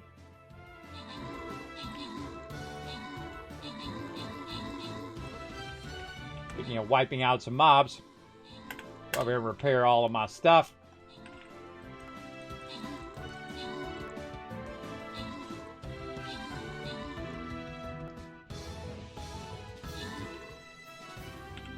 Oh man, getting some loot today.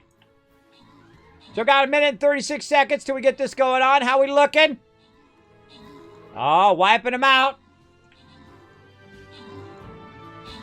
I got to get my artillery stuff in case I need to fire off some artillery. That's right, you can actually fire off artillery. Did you know that you can do that in Fallout 76? Oh, look out, Yoshi coming in, showing some love. Getting a gifted sub from Rotisserie G, bringing in those 5 gifted subs. We got a Kismet love train conductor, everybody. Rotisserie G showing you guys some love. QQ Boyle coming in. Sita, hey Sita, you got a free sub. Aki as well, you got a free sub. And Southern Cali walking away with some free loot as well. Congrats on that gifted sub. Reaper, Rotisserie G getting some love. And Crafty Slop MVP with the 6 assists. Let's keep these battles popping. Let's keep it going while we have our love train rocking there as well. Let's see. Vampire. I'm just going to put him right there and see how it goes.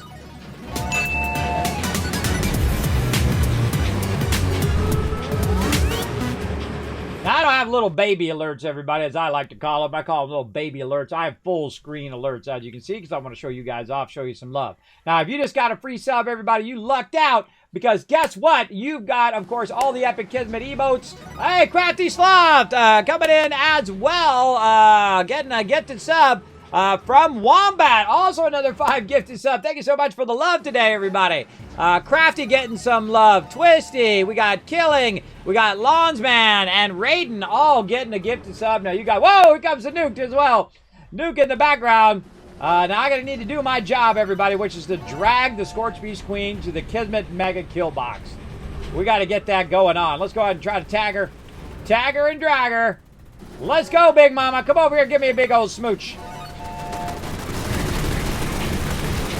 Now you can see the Kismet Kill Box doing its job. Look at the turrets firing away. Oh, that was a perfect landing and a perfect setup for her to get right here. And then what we want to do is blast her in the face. Now, the turrets don't do very much to the actual boss itself. You need to do the job over here. But what it does do is it does attack all the other mobs that have a tendency to show up and try to hit you in the face.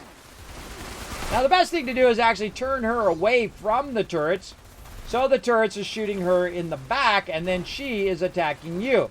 The only problem when you do that is the fact that everybody else can no longer shoot her in the face, which is not good because, of course, you're getting less overall damage. So you definitely want to turn her toward the group if you can. So in this case, you're going to see me rotate, and she's going to be on me, hopefully, and then basically turn toward the group so they can get some headshots in, wipe her out just that much more. You always need to think in terms of tactics when you are working together with a group or a random group or even random people in the world. Now, one of the great things about this event is that we're all basically trying to kill the s.p.e.c.i.a.l together. Whoa, look out. Ball crawler coming in. Gotta get all these mobs off of TARDIS. Big old Yaguai coming in. Get wrecked. Now, another thing I can do is take a quick break from that. I can run over here. Now, she's too close for the artillery. And I can go ahead and repair my entire camp. And then now all my turrets are going to come back up again. If I had enough circuitry. And you can see my turrets are back to work. And the cool thing is they really help you out with all these other little mobs, especially the dark crickets and other little things. Now, you don't want to do that, everybody. You don't want to be up on stuff. It just takes longer to kill her when you are up on top of there. Again, you want to try to get those headshots in, but mainly aim for the body because her head moves around like crazy. So you're just going to be missing a lot of the time. Oh, TARDIS needs some love over here, bro. I got you. I got you. No! No, TARDIS! Whoa, where'd you go? There you go. There you go. Heal, heal. Darn Wendigos. I'm telling you, it's cool. I love this battle because there's all this like side battle going on at the same time. Another thing that the turrets do is you can get up here on the flat edge of the turret here while you're waiting for the s.p.e.c.i.a.l to circle back around again. Oh, there she landed. Perfect location again. Right there. And so you can go ahead and get up on the thing so not as many mobs are trying to sneak up on you right over here. So you're on kind of a flat area. So if you see those mobs, you can wipe them out.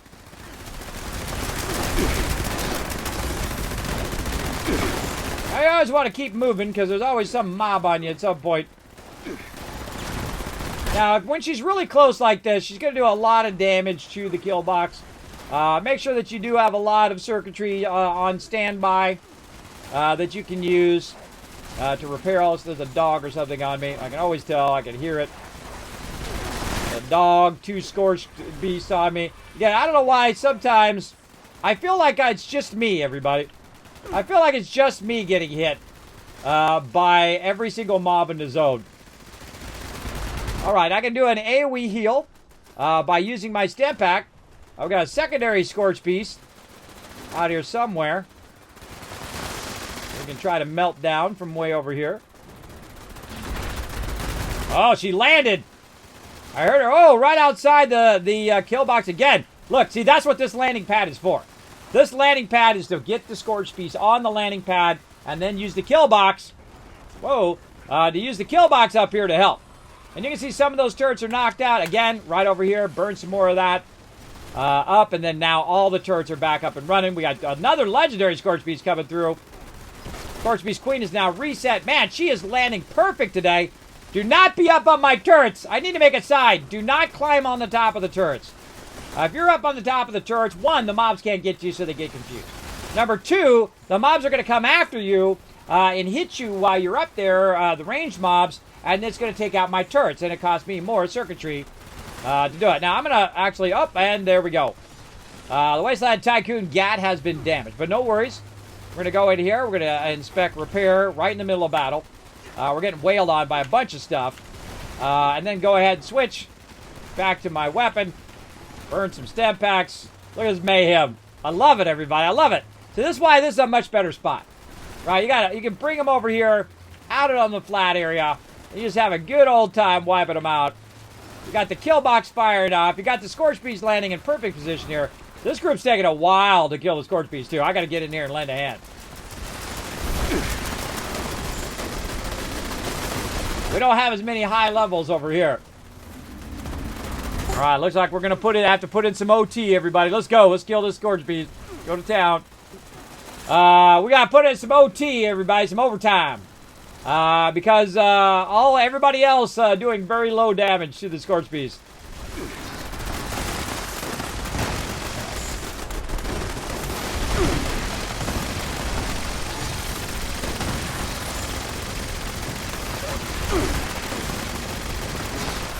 Oh, you're a dog. Time to throw a heal out. Come on, heals. There we go.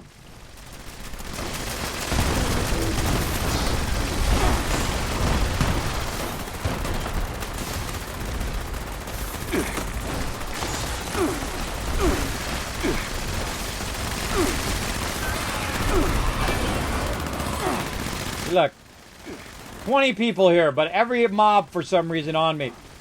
These explosive weapons are really good versus anglers as well. Man, look at how much XP we're getting. See the thing keeps popping up? More and more XP. All right, let's go ahead and get that going. Now, I feel like it's time for some artillery, everybody. I feel like since the mobs keep running from this side, next time a bunch of mobs come in. Hey, get out of my camp. See, look, they just draw attention. Next time they come in, I'm just going to fire off some artillery out here. Let's see if we get away with it right here.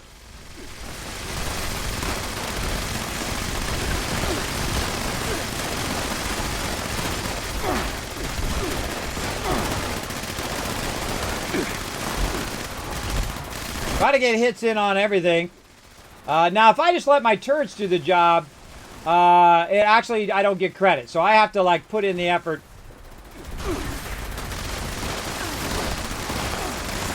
Yeah, I try to drag her up here onto the thing because all this other stuff that's after you, like mutant hounds and all of that, it's much easier to see when you're on the actual platform. This stuff's just wiping out my turrets. Costs so much resources. All right, we're getting there. Oh, look, she landed. Look, see, that's the artillery going off right there in the background.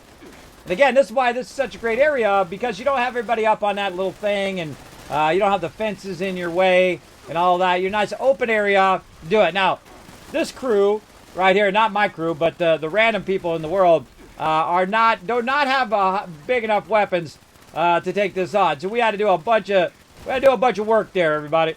But we do what we got to do. Now, here's the turrets are going to go ahead and drag attention to a whole bunch of mobs that are going to show up. Because this is like the battle after the battle. There's always some mob behind me. Ah, Myler King. There's always some mob behind me. Always some mob hitting me. For some reason, they all like to get me. Now, again, look, they're going to drag attention to all the mobs. And the kill box doing his job. Right there. You want to drag as many mobs as you can into here. Whoo, mama. That was a good one.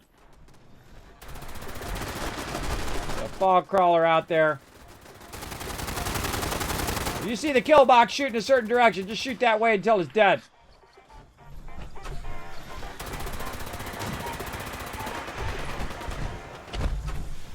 Running around with no clothes on. Come on, Scorchy Beast. Come on over here.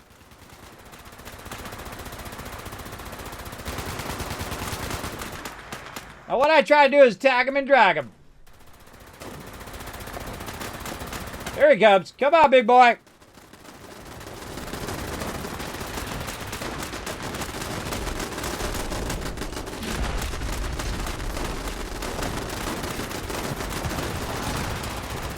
Bam. Dead. All right. Now for the fun part. Oh, I'm lagging out, everybody. I'll be back in a second. Hold on. OBS freezing up. Too much action. Too much action going on. Let's hope it comes back. Can't even get my cursor. Come on, come on.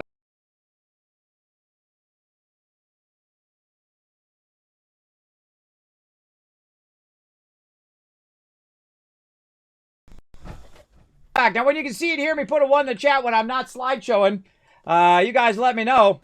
What I did while you guys were busy watching me slideshow there because of my OBS freezing up, I hit R to transfer, and then I said collect all. So it went around and grabbed all of the loot from the area, so I don't have to collect every single one. Now, I also suggest that you go around And then you roll over some of the mobs like this. You look for the piles. And then you can do it again. Take all, bam. And then it grabbed all of the piles, which you see. Now, sometimes it won't. Sometimes it reaches like its maximum that it can grab. So I always suggest to just take a little look around. Oh, something's shooting at me. It just hit me.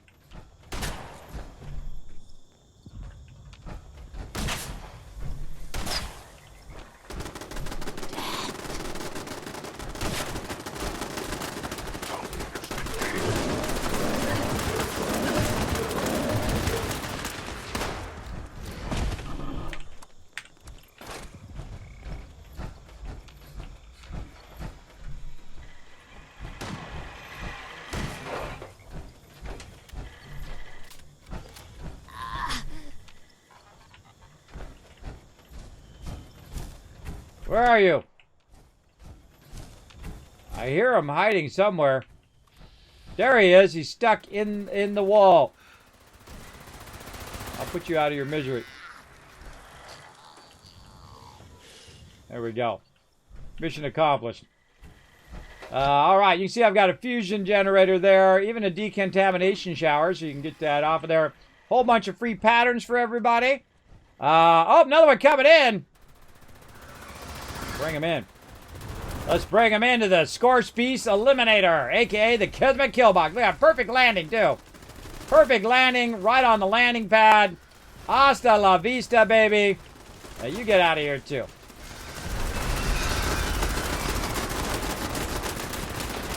Try to wipe him out before he gets too far away. Bam! Down he goes. And that's a grab that loot, everybody. That's a legendary. We're just crushing it today. Now, that's how you do a nuke properly. You go ahead and make the Kismet kill box. You go ahead and take all. Okay, or don't take all. Whatever you feel like doing, bro. Whatever you feel like doing or don't do. And again, the reason why I have the kill box here, by the way, you can just run up the side of these things, everybody. You don't have to run around. The reason why I built the kill box is also so you could get rid of all your loot afterwards. You can go in and you can scrap all your bazillion weapons that you just got. Like this. I'd scrap all the artillery stuff as well. And we just scrap all of this thing. Oh, we got a small letters set. Nice. He got the small letters set. He got that from my thing. And so again, I give away all of my patterns, everybody. I don't sell them. I show love to fellow vault dwellers like me. Look how many weapons, everybody. This is so many weapons. This is why I always keep my scrapper on all the time, because I'm constantly scrapping weapons. It feels like it's lagging. It's like lagging big time. And then armor, same thing. Scrap all that to try to get some mods out of it. And there we go. Bam! There we go. Now, we've reduced our weight a bit, but we now have a bunch of other loot as well. So we go over here to a scrap box. We go ahead and drop a bunch in there. Now, most of the stuff that's in here, you know, you want to put in your scrap box. There are a couple things that you don't want to put in your scrap box. And I'll show you that here in just a second. Right down here, if you go to my junk, you see I have two of them that I don't put in the scrap box. And that is the Wendigo Colossus. So you can make your liquid courage. And also your hardened mass, which is used to make things like the decontamination chamber over there, or decontamination arch. And if you do get overburdened, here's one of the things you can do. Is first thing I would check is your weapons. So go ahead and take, I wish you could have a legendary swap thing in your camp. That would be awesome too. I just thought of that. And then go ahead and take off all of your armor and weapons. Now I can tell you it's also going to be your food. All of this food that we just picked up from a bazillion mobs that just died. You want to go ahead and put all this stuff away, especially the glowing meat there. It's going to be incredibly heavy, but also worth a ton of cash. So you can trade that in next time. Oh, we got a bunch of purified water on us again. Let's put that in there as well. Now, I'm very close to maxing out my inventory, so I'm just going to go until it does or until I get all the stuff in there. Now, look how much weight was just in the food, everybody. Look at that. I'm down to 133 now. A lot was in there. Oh, something going on with my biddies. What's going on with my biddies? My biddies are freaky. Let's get those biddies redone. Now, again, thanks to Wombat and also to Rotisserie G for that love. Again, Crafty, Twizzle Done, Kill Incorporated, Lawman, and Raiden getting a free gifted sub. Now you got the epic Kismet emotes. You got the holiday Kismet emotes as well, plus the Kismet animated emotes. You're earning 3 times the Kiz Caps just by lurking in the channel. So you want to be lurking every single stream, all the time in the channel. So you get that free Kiz Caps. At 3 times the rate, and then when I do giveaways, guess what? You're going to be styling. Now, if you are the Caps leader, and I reset them every year, so everybody has a chance to be the Caps leader. If you are the Caps leader at the end of the year, you're going to get something special from me. And I still got to actually send those out to my top 3 Caps leader. I was waiting for them to send me their email address so I can send them an Amazon gift card for being awesome. I will get those out, everybody. I'll try to get those out this weekend. I will try to get them going on. Hey, what's up, QQ boy? Thanks for hanging out, our boy. I'm sorry if I butcher your name. I'm just going to call you Q for short. How about that? There you go. Oh, look at that love for everybody in the chat. Look at that love for you, Wombat. There we go. Welcome to the Tycoon crew. There you go. Welcome to the Teamwork Tycoons. We are going to keep it going. Now, that is the Kismet Kill Box, and it is awesome. Now, let's go ahead and see what other things we got to do. We got to do some crops, and I think we're done. I think we're blazing it. Somebody go ahead and do as, you know, some people do. They giveth and they taketh away. I giveth the Kismet Kill Box, and then I taketh away. Just like that. And then I'm out. Ba-bam. And that's what's so cool about having multiple camps now, is that you can build a big old kill box like that, and it doesn't take away from your main camp. See, like, I have camps for different purposes. I have 2 Kismet kill boxes. I have some that are for, like, collecting lead and junk and things like that. And then I have my main base, which is kind of a mix of all of those things. That's kind of like a help the fellow vault dwellers or help the wasteland kind of camp, where I have a bunch of stuff that people can just run through. And it's kind of like, you know, kind of part vendor, but also... Oh, Be my partner in crime stopping. did a little poof thing there. You can see I've got some things collecting, doing Collectron. Now, people can walk up and grab the Collectron or grab the honey. I don't lock my stuff. The only thing I lock is the door, so people don't go into my thing there. And then also, I go over here and grab this purified water. This is how I make my dollar bills, along with a whole bunch of other stuff, especially stuff like stem packs. You'll start getting hundreds and hundreds of stem packs at some point when you play the game a lot. Now, I don't need my power armor anymore, so we'll go ahead and pop out of the power armor. We'll get out of there. Let's see if we can get enough of these here. We're going to need 20 of them. I don't know if I have 20 of them down, but we're going to certainly try and see. We're going to get close anyway. All right. There we go. Got those down, and then we're going to go ahead and put some down over here. Now, whenever you're putting anything down for these events, remember that you got to end up scrapping it. And before, because you can't just store it. If you store it, what up, girl? She's saying something to me. I got her muted. I'm busy, girl. Go do whatever you need to do. And then now I've got some carrots, so I can put more carrots down. And so I've got to plant so many of these. Now, my problem is that I don't have enough room to plant all of these. So I got to scrap them. So I'm just hitting R and then scrap. I suggest to leave at least one, just in case you screw up and then you end up with no carrots at all. So I'm going to scrap all of those. I'm going to take out my mute fruit, just to kind of get this stuff out of there. Again, leaving one left of each thing. I'm surprised I don't have any corn in here. Interesting that I don't have any corn. And then I'm going to go ahead and take whatever food I can and then just basically replant it so I can get this 15 crops done. Like this. And again, I have the sound off. And when the reason why I have the sound off is sometimes in my camp, it's just like really obnoxious because there's so much overlapping audio, right? You have that girl talking, you have my ally talking, you have the vendor talking, you have random people coming through. They're making noise or they're shooting mobs or whatever. All right, we got that done. You get the general idea. Right over here, and we'll just plant a bunch of these for next time. And then same thing. I'm surprised I don't have any corn. Usually I have a bit of everything in my camp. And bam, there we go. Look, we got another rank done by getting that done. Now, we have, I think, one more to go. which is harvest wild plant or fungi. Now, I know the best place. If you're new to the game, I'm about to show you my favorite place at the very beginning of the game. It is called Sylvia Homestead. So we're going to pop over there. I'm going to turn the sound back on. We're going to pop over to Sylvia Homestead, and I'm going to show you how to make a ton of cash right at the very beginning of the game, right? Now, the first thing is you got to level up a little bit so that you can get the perk called Green Thumb. And it's right in here. Let me get in there and hit some T action. Nope, wrong one here, this way. Right here, Green Thumb. It's going to give you twice as much harvesting flora, and I keep that one on all the time as well. So when I am running around over here, as I run straight over here and I grab all of this corn. Now, why do I grab all this corn? Well, I grab it, well, one, because I've got a thing to do it for right now.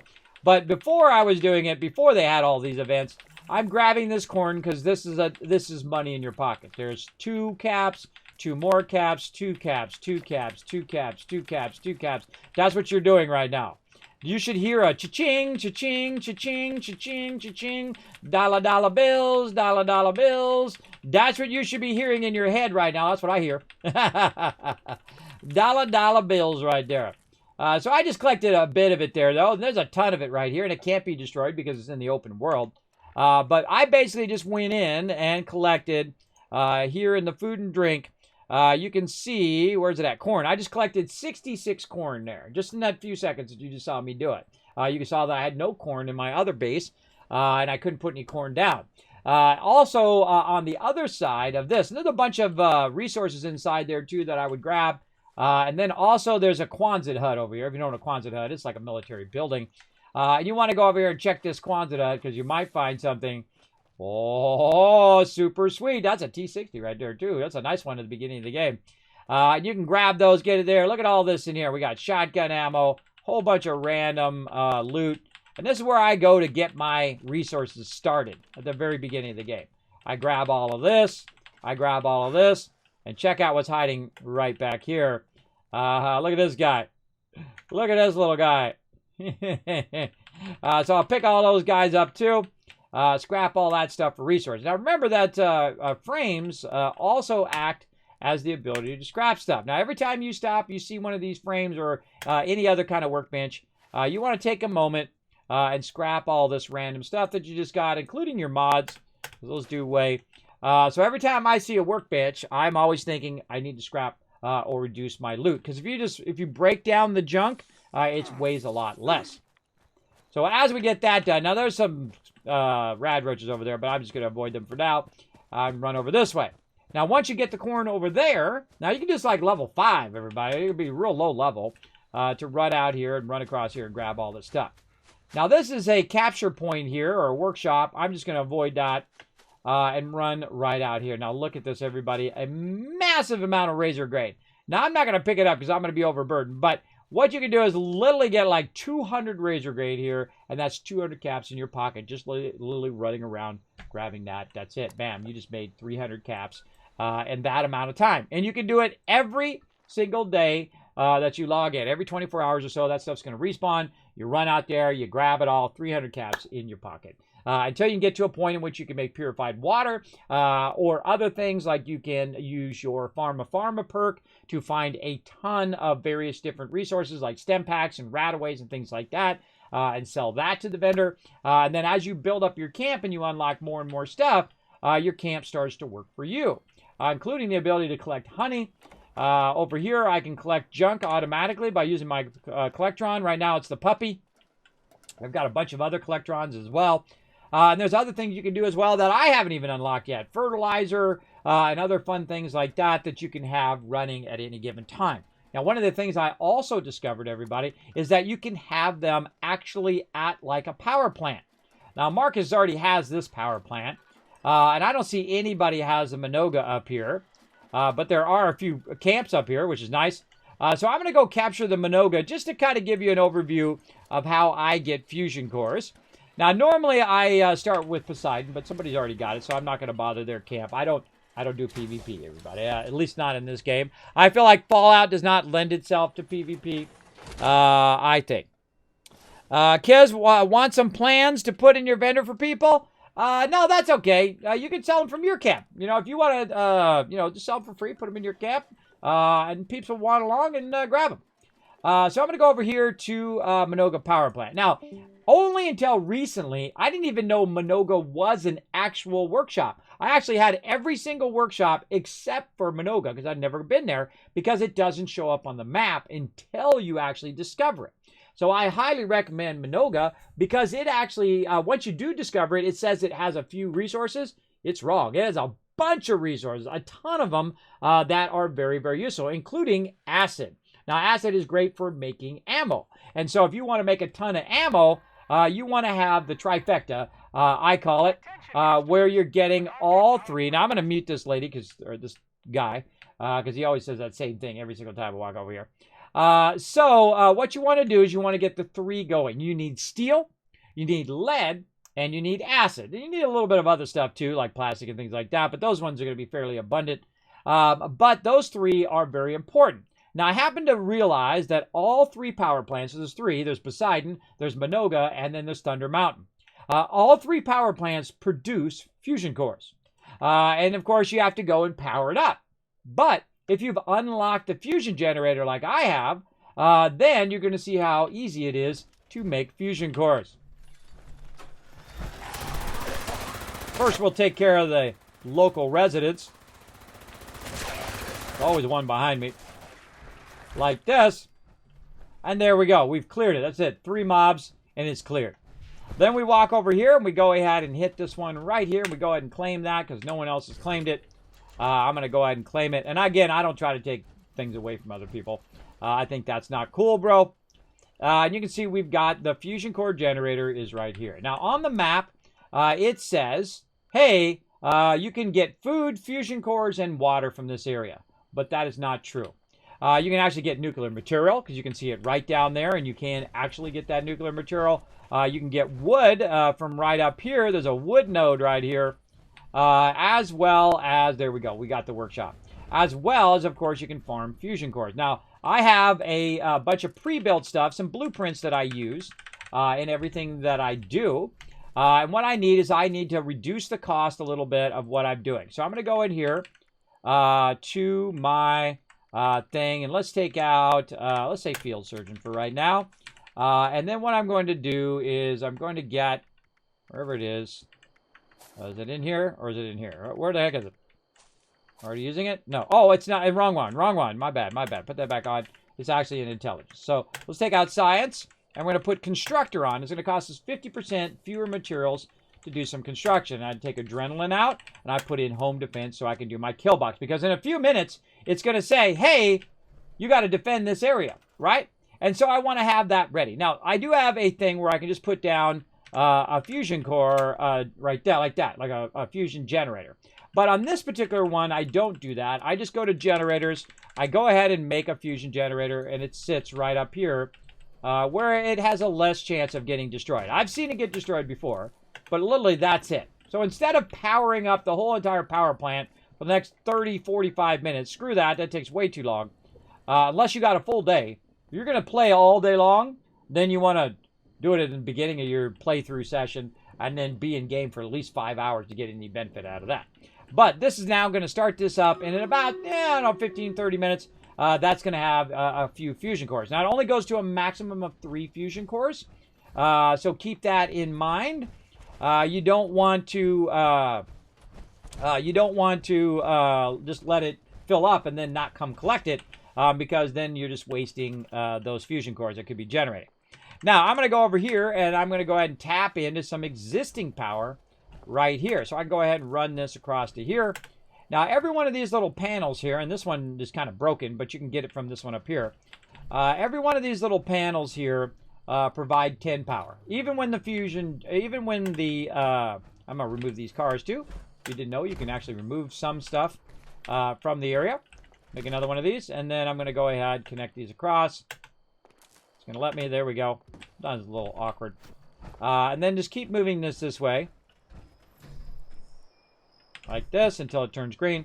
Now, right down here, everybody, you've got silver. So if you want to extract silver, and that's not even on the thing. And it never shows up on the thing, by the way. All these other resources that you can get never show up. So you have to kind of do it yourself. And so we're going to go ahead and get this one. Now, sometimes I'm getting attacked while I'm doing this, and that's okay. Then get that going on. And then what I do is I move it right here. Now, the one you want to do is this one right here. And then you go down your resource. You're going to see it turn green. And that is your acid extractor. Now, you can also put down another one. Oh, there we go. Quest started. Defend Minoga Power Plant. So now we've got to do this power plant. We got 1 minute and 19 seconds to defend it, right, before they start to attack. Now, there's some mobs running around getting into trouble. But now it's time for the Kismet kill box, everybody. My signature thing that I use here on the stream. It is right here. And so I put the one stack of the Kismet kill box right here up as high as I can to help defend that side. Now, I also find that they spawn way out here in the forest and in places like that. And so I want to protect my acid generator there, collector. So again, another kill box right over there. Now, I didn't even know you could put this many turrets down until recently. But as you can see, I can put a lot of turrets down there. GG, we're good. Now, I can actually put down more than that. I can put down another one right up here. So if any mobs come this way, and I'll use my scroll wheel to try to scroll it in a little bit. And we'll put it right there. It's good enough. And then I have one more spot that I like to put it here in Minoga, and that is up on this hill, because there's a whole bunch of mobs over there who like to shoot this direction. So I'll go ahead and put a kill box there. There we go. And then we'll drag the aggro.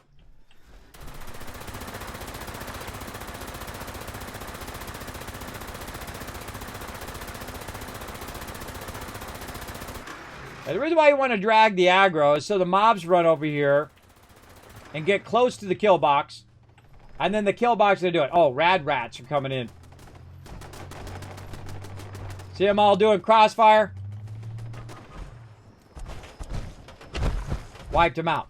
Now, one of the things that I feel like the mob should get destroyed even if you're not around. But that's not the case. That is not the case, and sometimes your kill box will not even help you until it recognizes that mobs are after you.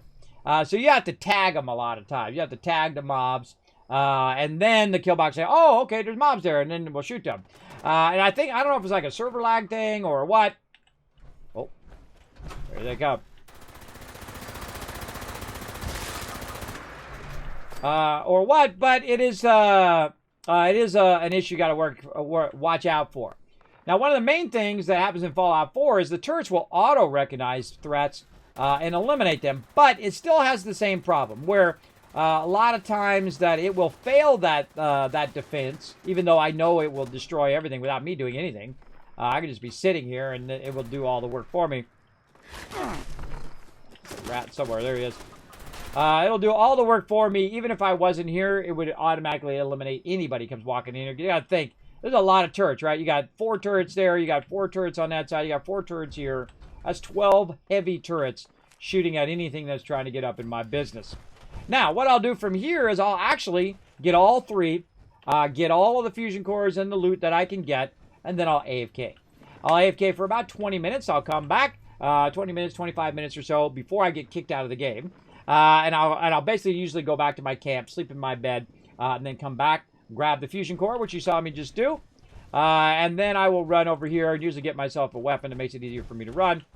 And then I'll run over here and get this. Now, also after I go ahead and take over all 3, it becomes easier to defend it and then take it. Now, one of the things I also do is I will basically not defend it on the first round. Let's get rid of this darn quest. They need a thing where you can just get rid of the quest up there. I don't have to go check it out. Get it out of my out of my quest tracker. So what I will do is I'll let it fail on purpose. And the reason why, because it's more time efficient for me to go ahead, take it over, set up all my defenses, and jump to the other one while it's counting down for a minute or 2 minutes while I'm taking over the other one. Then I take over that one, set it up, then that one starts to count down, and I jump to the third one, get that one going on, and by the time I get the third one up and running, usually Thunder Mountain, then that one usually is the toughest one, because it's in the toughest area. Thing's shooting at me. Ah. Go left, guy. Still up there, are you? All right, I'll come over and say hello. Now, one of the things also is the mobs get to kind of cheat. They can shoot from really far away, and the turrets don't aggro on them. So they can shoot from way over here and try to wipe out my turrets. Yeah, I got shot that time. Now, and then the turrets don't shoot back. Now, in Fallout 4, this guy would get annihilated in Fallout 4. If he started shooting anywhere toward those turrets or tried to hit those turrets would automatically activate and shoot back. Where in this game, they don't. He could be really far away, and he could just keep tagging him and tagging him and tagging him all day, every day, and get it going off. That powering up Minoga again. Every single time you walk into the zone, it'll say that. It's so annoying. It's very, very annoying. So I mute it every time now. And then also, if you have a lot of damage to your camp, you come over here and you can repair all structures like you can, like in your camp. So if your turrets get wiped out or whatever, I find the ones that wipe out your turrets the most are things like the little robots, the little Chinese robots that come in and try to get it. Try to take over your base. They usually wipe out my turrets, so I have to come over here and get them. As well as ranged mobs like fog crawlers and those other ones that I was just talking about a minute ago. Those other ones that shoot ranged, right? Any mob that shoots ranged is going to hit your turrets. But it always has a way for them to try to get up to the turrets. But these turrets are actually sitting up where melee mobs cannot get to them. Only ranged mobs can get to them. And so it can actually eliminate a huge group of peeps. Now remember, again, there's tons of other resources here. There's nuclear material there. There's wood up here. Now, I didn't even know you could put a thing on the wood till really recently. I mean, maybe 6 months ago. Not that long ago, if you think I've been playing since the very beginning of the game. And so I didn't know you could go over here and do this and literally just put that right there and just start extracting wood. So if you're low on wood, bam, there you go. You can be extracting wood, nuclear material, and you don't even need to power up the power plant. If you've got, you can just put down some generators and get that going. Now, I'm going to show you the coolest thing. You ready? This is what's really awesome. Now, this area does not have any junk nodes, or especially any honey nodes, because it's not going to have that. But one of the things that I have on my blueprints over here is the ability to just throw down a bunch of resources, so it is automatically collecting resources, just like my regular camp. So here we go. Now we got a collectron running, right? We also got our honey running, and now that I have my popcorn machine, I have the popcorn machine running. Now, say I need also some crafting, say I need to scrap some stuff or put it away, I've also got a plan that is just for that. So I can go ahead and do that in there as well. Now, I've tried this, but sometimes this gets glitched out, and it says, you can't put it down because it's floating or whatever. It's usually when you put both of those things together that it does that. I find if you do it separately, you're good. So I'll do something like this, and I'll just go ahead and snatch that, boom, onto there, and now I also have my other stuff. Now, I also suggest that you go in and you put in your resources, crafting, back this way, and that you go ahead, and I like to use my very cool one here. I got several cool ones, but I like my Vault-Tec one. And then also put in basically a workbench like that. So then you got all of the things. So if you need to scrap some weapons, you can come over here to the workbench, weapons, and scrap those weapons nice and easy. Now, one of the things that I would do also, I'll show you how to do blueprinting. I can go ahead and just scrap this or store it, and it puts that everything that's on top of that, it'll put that away. But notice it didn't put this away, right? So I can go ahead, I can hold down E for blueprinting, and then I can grow the selection with C, or I can deselect stuff with E. So say I don't want to get that one, it now deselected that item, or I can hit E again and just select that individual item. Sometimes you need to do that because it doesn't select everything and you have to just get the specific stuff you want. Then you go ahead and say create blueprint. Now I'm going to go in and just go ahead and save over what we've got. We've got the mini kill box, we've got fusion only, we got the dog collect, we got crafting and storage, which is this one right here is the one I want. Crafting and storage right there. And then I have an extra one. So how do you get rid of your extra blueprints? Well, what you want to do is go over here to blueprints and then look for the one you don't want, right? We don't want that one anymore because now we've added this to it, right? And how do you know it works? Well, what you want to do is go ahead and store the stuff that you've tried and go ahead and store it, puts it back away. It doesn't delete it. It doesn't scrap it. You still have the resources saved. and then try to bring it back out again, which is going to be this one. There we go. So we're going to try to bring both of our ones out that we already have, like this, and then also bring out our crafting. And I find that sometimes you have to do stuff separately because it gets glitched out. You can't do it all together. I don't make the games, everybody. I just play them, and I work within the parameters I can. So here's this blueprint here. You can see down the bottom, delete blueprint. No longer need this one. Bam. And there we go. We have the ultimate in what you need. Your fusion cores. And the reason why I put the fusion core up like that is a less chance of it getting damaged. Then also the Kismet kill box, which is also very, very useful. I find the heavy turrets to be the most effective. And then, of course, your extra junk node, honey node, and popcorn. If you have those things unlocked, you can also put fertilizer and all of that. And there we go. And then, of course, our little crafting stuff if we need it. Now, I only usually put this other one down here if I need it. But while we were talking, what it's been doing is working a little bit on trying to collect the stuff. Now, it takes a minute or two for it to start to show up, maybe 5-10 minutes. But if you come back in like 25 minutes, then it's going to have a bunch of loot. Now, take this and multiply that times like 25, right? Say you take over all 25, or there's actually more than 25, but you go and take over all 25 workbenches, right? You take over all the various locations, like Poseidon Energy Plant, like, say, cabins. One of my favorites here is Charleston Landfill, because it has a lot of junk that you can take over. It also has aluminum and steel and all of that that you can take over. And thus, now you own all of those places, right? And one of the things I do is I click on this right away and I toggle the active off. So I don't have to see that quest, and it's not aiming me to do that quest the whole time. And then see what happens is now you have additional resources being collected all over the wasteland. Now, if you do have your own server, and I'm going to see if anything pops up before I go. Nope. If you do have your own server, you can, I can also put water there, everybody, and be collecting water. I can also put a bunch of other resources like food. You could have, I don't have them yet. Actually, I haven't unlocked them yet. But they do have these things where you can put down and you can actually put food on them. And so if you keep extra food, but it does spoil, so you got to go collect it probably first and then put it down. But you could actually go and plant food at these workshops. So if you wanted to, say, put down some of this corn that I picked up, bam, there you go. Now your workshop is basically at, I'm in a bad terrain there. Hold on, I got to find a good spot. Stay over there. Then, oh, nope, still don't want to let me do it. Right there. No, somewhere. How about over here by the nuclear material? Oh, yeah, I knew it was going to let me do that. My nuked corn.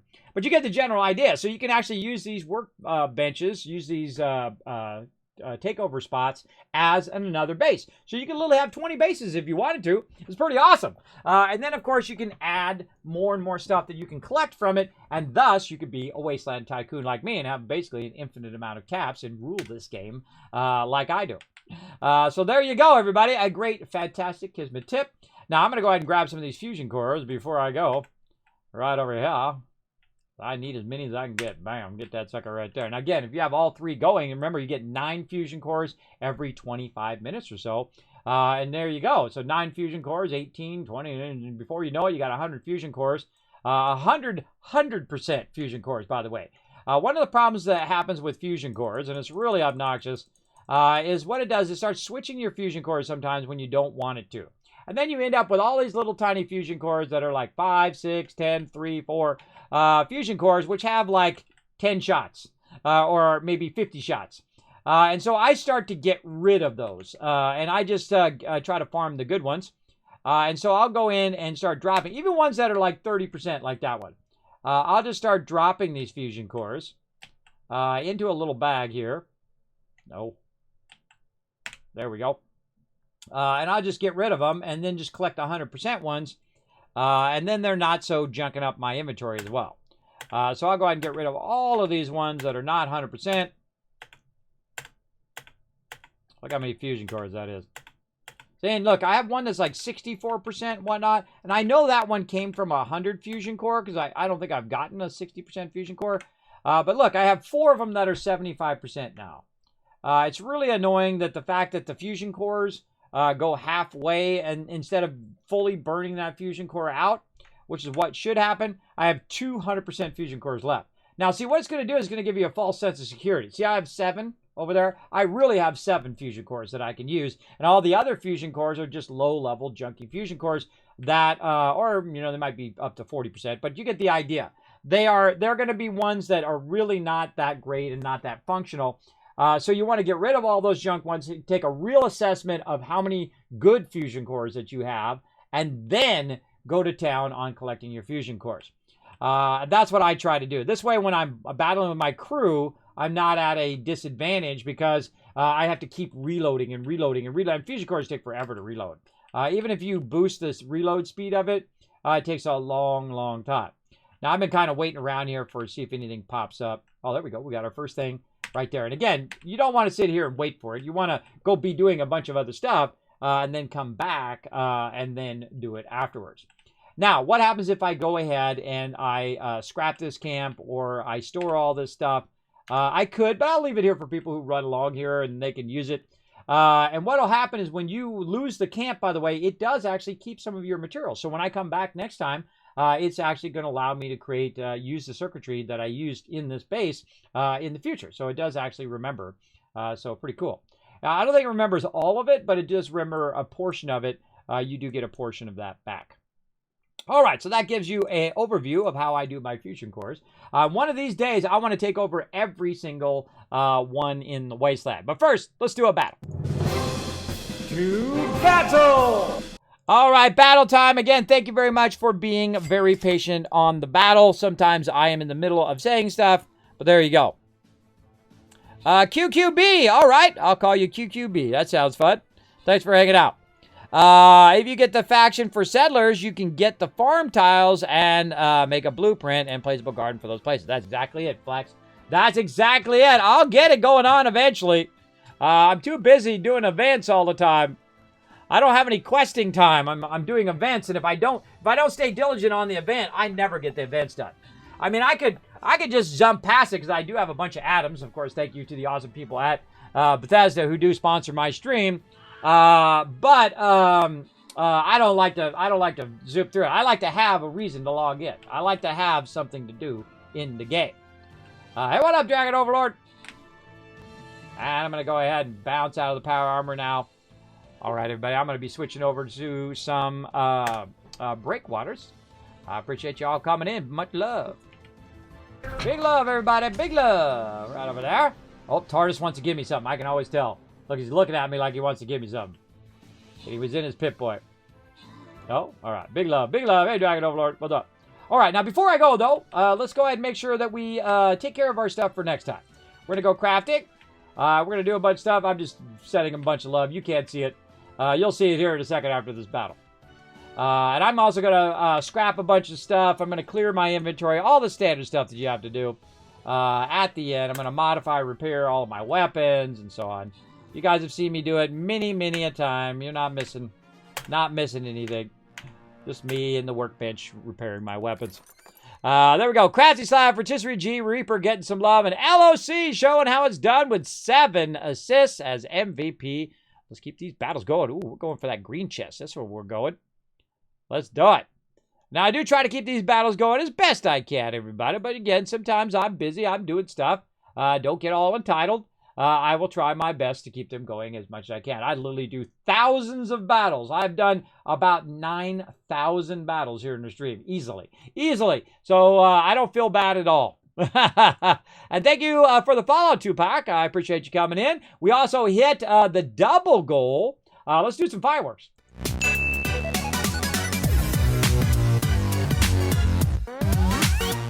We crushed our double goal today we hit our sub goal. Yay, I gotta hydrate too. Let's hydrate, everybody. Let's hydrate. Thanks, everybody, for reminding me of hydration. It's been 3 hours. Man, I forget, but you guys always got my back. I appreciate it. Okay, so we repaired our weapons there. I don't think my armor needs any repair or anything like that. Let's go ahead and cook up all this food so we can double it up, and the next time we log in, we can go ahead and sell it to the vendor. And see, this is from killing the Scorched Beast Queen here, everybody. You just get so much loot. A tremendous amount of loot here. Again, my goal is to get my daily done, and then on Thursdays, try to get the weekly done. And then sometimes if we have the event done on Thursdays, what we do is we do questing. We try to get a bunch of these quests done. Anglers, that's what they're called. Anglers is what I was trying to think of earlier. Disabling shotgun is incredibly great against anglers, as I discovered last night. I ran out of fusion cores, and I was trying to get fusion cores, and a bunch of anglers attacked Thunder Mountain, and so I got out my shotgun, and I basically knocked them all out in like 3 or 4 shots because they got disabled, and they got knocked down on the ground, and then my turrets wiped them out. So they had no ability to shoot range, and they had no ability to rush me and try to kill me because I had already disabled them before they could get to me. So very, very cool. One of the reasons I love the explosive shotgun. All right, we got rid of our ammo. We got rid of all of that. How are we looking? We're at 342. We're massively overburdened. How are we looking on our thing? Oh, it's filling up. It's filling up. All right, now's a good time also to take out all of this stuff out of here, all this random armor out of there, and all these weapons out of here as well. You know what? Might as well take all this stuff out of here. Let's go ahead and just take all the stuff out of here, because the next time I log in, I'm going to go ahead and just sell all this stuff anyway. And see, I've got the Z on there to remind me, do not grab that, do not sell that, Kismet. Keep those for later on. I got a prospector's hat. Yeah, keep that. I'm going to make me a fun little camp that has just a bunch of random outfits in it as well. We'll get around to it. Now, look at all this food and whatnot. Now, normally you want to take all this stuff off you, but I'm going to go ahead and put it all on me. And the reason why is because next time I log in, I'm just going to sell it to the vendor. Wow, look at all that honey in there. I get so much honey that I sell that stuff too now. Purified water, let's get that out. Razor grain, steak, boiled meat. I like to keep my inventory nice and clean as best as possible. Only keep the stuff in there that I might be using at some point. Rataways, we can take those out. And only keep that stuff in there that I might be using. I also like to try to reduce it as much as I can by using up the lunch boxes and using up the different magazines and antibiotics and all of that stuff. And if it reaches, like antibiotics, like they're at the stage now where I could probably get rid of 5 or 10 of those and be just fine. I'll get more by the time I use the other 10.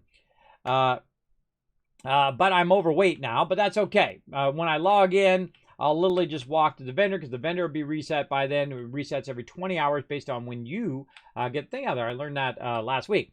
I forget who said that in the chat. I think it might have been Flux or somebody.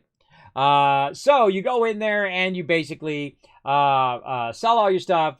20 hours later, it will then remember that that was the last time you were in there, and then you can actually sell more stuff. And then we also want to go to our legendary vendor over here, and we want to go ahead and do our daily trade-in of our legendaries. Try to get as much points as possible. Now, I used to save these legendaries, but they take up way too much room in your inventory.